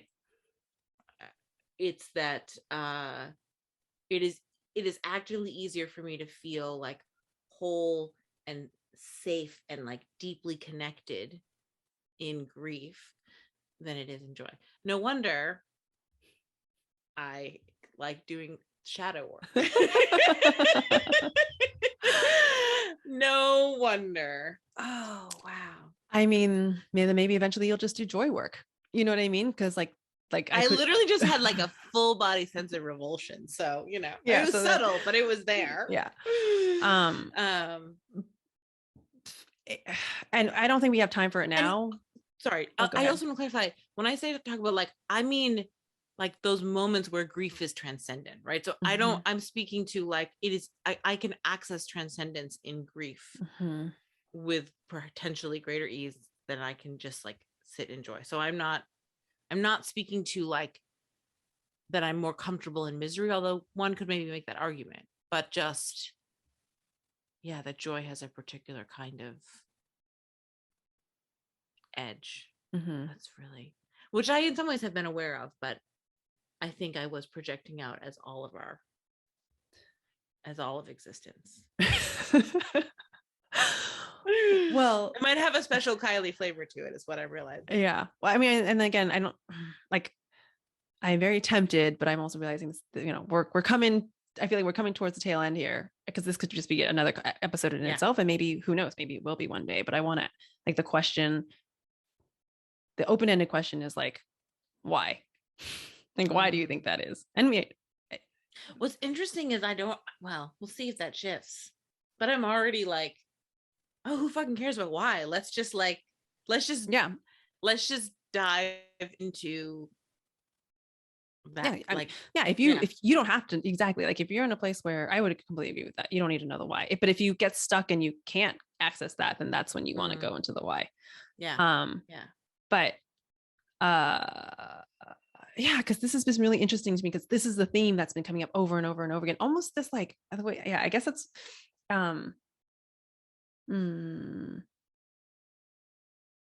it's a theme that's been coming up over and over again.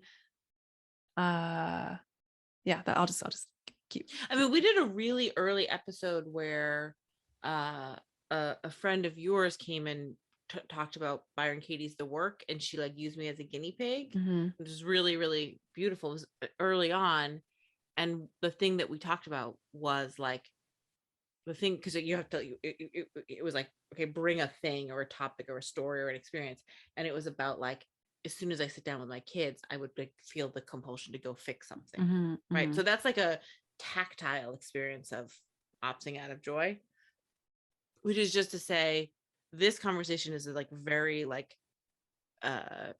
esoteric metaphysical version of something that like there's also been very like practical, tangible aspects of it. Like it has been a theme for me in many ways for a long time. Yeah, I guess what I'm trying to say, a theme that I wasn't always sure that I understood, like that I was sometimes like not sure if I completely got what you were saying about it always being uncomfortable, because I was kind of over here like, but it's not always uncomfortable. Like sometimes it's just fucking great. Yeah. I mean, I really want to sit and see if this is true, but in this moment, I'm like, oh yeah. Like contentment and happiness is not always uncomfortable, but that kind of rapturous joy always has an edge to it for me. And who knows, this might come biting me in the ass where like next week it's just going to be continuously hard. Who knows, right? But I also, okay, sorry, go ahead. And I don't know if it's because I'm a masochist, because sometimes I think I can be, but sometimes I guess I'm saying like I kind of like that feeling. But that's a weird, what kind of what you're saying. It's like it's like a weird, fucked up like pain pleasure thing. But what I guess I'm trying to say is I like that pain pleasure feeling. I do too, and also I want to escape it. Right? It's a yes and. It's a yes and. Yeah. And I can actually feel myself like training my system to be like, we can stay here. Yeah. You know, we can stay here. And I also am delighting in like, I don't actually feel like there's anything to fix. That feels perhaps the most delicious realization from this is like you blowing my mind and then me being like, cool, I don't have any homework. Yeah. Well, actually, I do wonder about that. So like, you don't have to, I guess it depends on what you mean by homework, because I don't think you have anything that you need to. I guess my question is, the next time that feeling of joy comes up, isn't the assignment just to like see if you can just be like, hey, this is. But that's what I've already been doing, right? So now I just have this increase. I have an additional layer of awareness that I think will actually allow me to soften into it deeper. Right. So it will be, I think it will be like a softer experience. And also I don't have to fix anything. Yeah. Because the opportunity will rise up and I will continue. Right. Yeah, you Yeah. don't have to fix anything, but I do feel like there's, and I guess this is like your definition of like what an assignment is, but it's almost like it's like an assignment that's not, it's not like, I don't know how to explain it. Because I feel like this is so often what happens with like when I meet with my clients, it's like they have homework, but it's like this kind of homework where it's not like you have to go out and like do anything specific, but I think it's to be about the awareness and the cognizance. Yeah.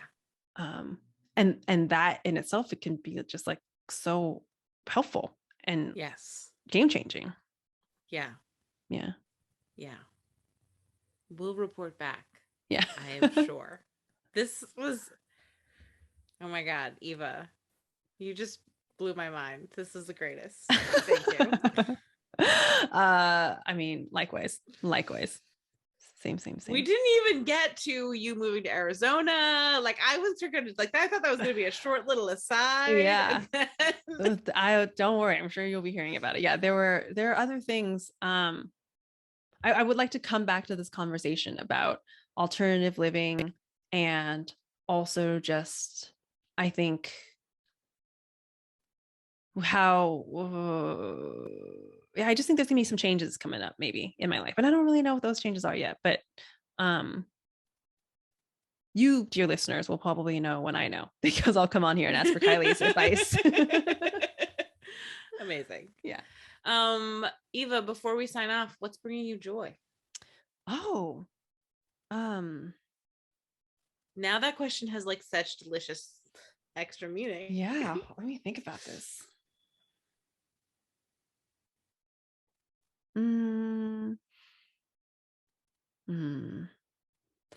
I think what's bringing me joy is,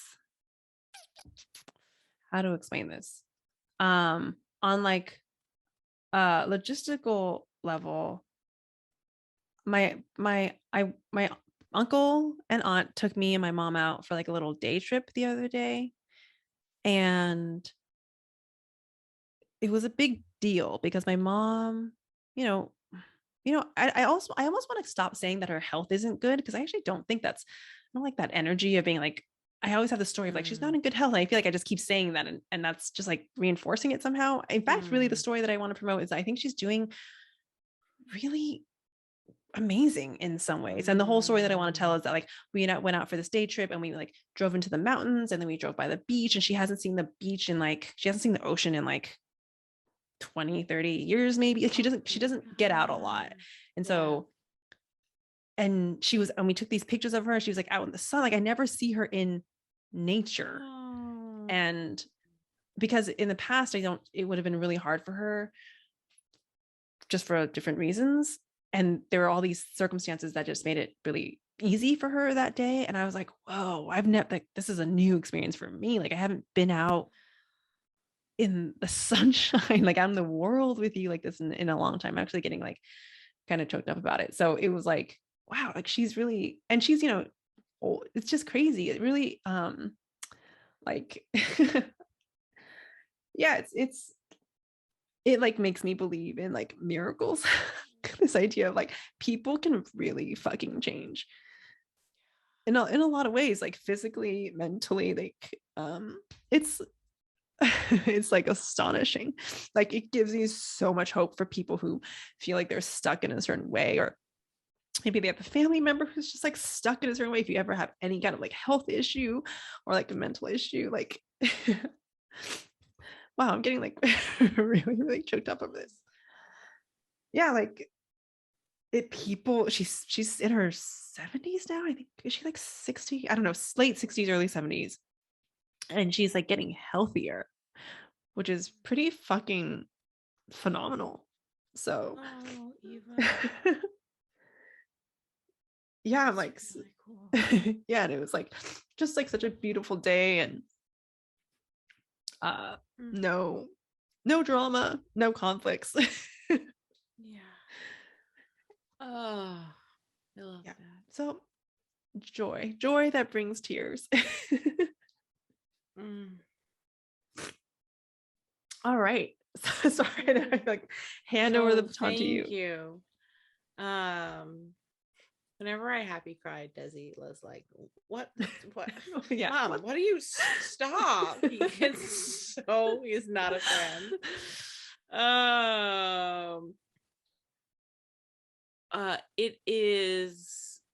It's spring here, and it's like warm spring. Spring starts out and it's like very temperamental, but it's like now it's like it was like 70 degrees today. Oh, yes. And so what's bringing me joy is being a mom in warm weather. Because I have so much fucking fun with my kids when we can get out of my, I'm not going to call it stupid house. It's not your fault. You're great. I love you, house. But like when I can get out of my house, like I feel like I light up. I love parenting when I'm like, get in the car. Like I don't even know where we're going. Just get in the car. Yeah. And yeah, we've talked about how you're adventure mom. I'm adventure mom. And the adventures this week have just been like that we walked to the library playground. Like it's sometimes it's that I take them to the beach, or we do fun bigger things, but just the simple act of like, I took them out for pizza after Desi got out of school, and then I took them to the playground, and then the ice cream truck came, and I was the only mom who bought them ice cream at like 2 PM. I was like, oh man. No, you should have been like, that means I'm doing a good job. Yeah, they were like so delighted and happy. It was so cute. They were like running across the field to get to the ice cream truck.